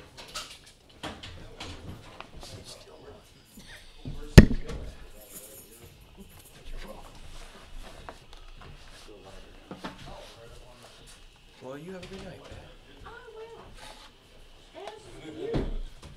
I will most definitely try. I don't know. Be safe driving home. Watch out for deer and idiots. We should. Idiots more than deer. Sometimes not too bad up there, but, Wayne Edwards was telling me that there's a deer out there that's like 120 strong. Oh, jeez. And I have not seen that many. We've got a group that has their own property that's got 10, so, but it's like, That's a lot. that's a lot of deer. Yeah. So Caroline's mom's house, which is just right up the hill from us. Yeah. Yeah, it is. Cause we take Road 3 out there all the time I'm gonna have to get a deer license for that area and have some fun. and I a know. lot of, I a was lot talking of to somebody that- antelope. Yeah, there's getting more antelope. We're finally There's seeing a more. lot more antelope. I was talking to somebody that's out there, like, can we come hunting on your property? It's like, no, it's private. Yep, sorry. And I 'cause don't you're- own it, it's my in-laws, and they say no. One Well, time usually if you Jim- let one, then you gotta let. Yeah. One time Jim and I were going out to Dad's. Yeah, I that's said, fine. Jim, That's fine. what is Yeah, go sitting ahead in the and do that. middle of the road? There was like 5 antelopes. It's like, dude, And then just look at you. yeah. Just stand there. I said, Jim, and that's the one day you didn't bring your gun. I like when they race them, cause we'll get alongside them, they'll start running with you, and man, they can go pretty fast. Exactly. Everything's okay out there still? Everything's okay at home? Yeah, start chicken. Oop. Sorry about that. You like working nights, or She works nights, yeah. where's she work? The hospital, she delivers babies. Oh, nice. Awesome. I didn't know that. She's a OB or You just want me to slide them to you? I'm trying to talk her into going ahead and getting her like a bigger master's degree or something. she's an RN now, what so now? she could become like a I said, you just want me to slide them over to you? Yeah, I Her forgot another bachelor's in pen. there. nice. Right over there. Bruce has got one. You got one, Bruce? Is that your pen? Money, that's cost money. Stuff is cheap. I wanna go back to school too, it just costs so much. Then we'll just flip them over on that side. Getting a college loan, like getting a car loan. Yeah. I think it's more like in a house now. It's ridiculous. You wanna go to college, it's like mortgaging a house. You're right. It's ridiculous. I'm paying on kids' school plus my own. They're like, we need free education. I'm like, no, we need cost control. We need cost control. I'll quit paying professors $105,000. No, actually what it is, And sports programs, meetings and. Sorry. Does anybody need another So, water? have you seen it? Everybody getting water? Is this your water or is this mine, Charlie? You can have it. No, what it is, Chris, is, the government sells off the loans, the Yeah, we got an student inspection loans to form today. I private didn't go with the individuals, other and then they inspector, jack it up and they say, Yep. okay, I done it we before want with a that big- it doesn't take $50,000 student loan payment paid off in 20 years. Well, they're doing another So one the up on, payments are like $1,000 a Limerick. month, and kids can't afford that. Mac, I'm gonna reserve the beer on just to get some. I think so. It's like Well, that's it. Community college is a better way to go. But that doesn't that's matter. expensive. No, that's expensive, 'cause Nick went to that money, huh? police academy and it cost I me, already looked. it cost me though 20, 30, 40,000. Oh, cause they get you on interest on it. Oh, more than that, it's everything in the book costs you. Oh, yeah, I didn't get that consideration. You gotta take into consideration, Nick had to stay in Denver. So there was that, and then if you drive back and forth, you gotta take that into consideration. So it's like, things are gonna cost you.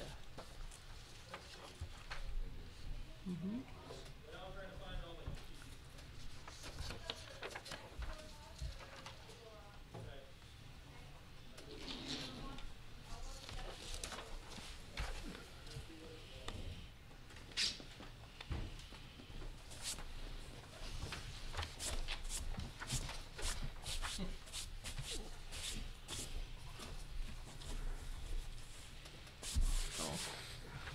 We should try it.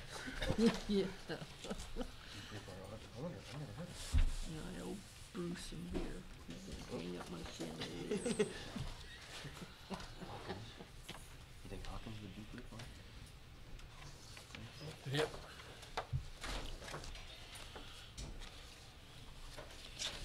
There you go. Here you go, Bruce. Thank you. What is that, a white? Oh, Another tractor. no, mine's a Case International. The one and only, not John Deere. If I turn on the air, I got a vintage tractor. stuff in this international. That's how my grandpa had, all those grandkids, I'm the one that ended up with it. Mm-hmm. Okay. You got anything else you need on, or we good? Nope, I think that's good, yeah.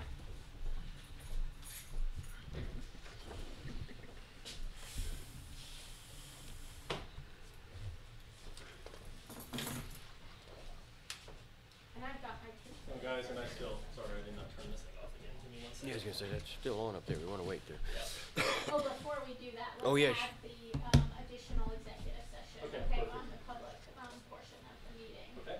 So, I think there is interest in adding one additional executive session, for, a conference with the town attorney for the purpose of receiving legal advice on specific legal questions under under CRS section 24.6.402.4B regarding nuisance abatement. Regarding what new? Nuisance abatements. Oh, Abatements of nuisance